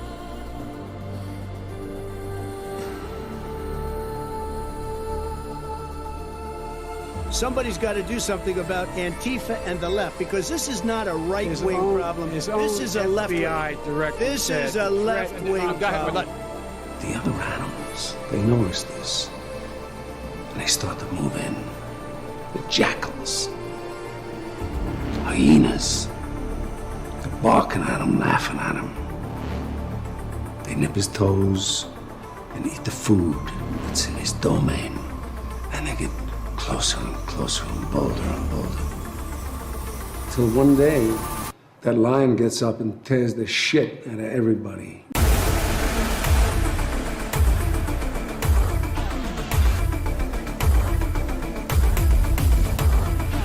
Saturday, November 14th, 2020, we'll be celebrating for hundreds of years as the second American Revolution. I have one confidence in knowing that God is on our side. And if God is with us, then who is against us? USA! USA! USA! USA! USA! USA! USA! USA! We are unified by our spirit that God made and our connection to the Creator and the universe and our children. And we are unified. And this is the genesis point of the new revolution of information.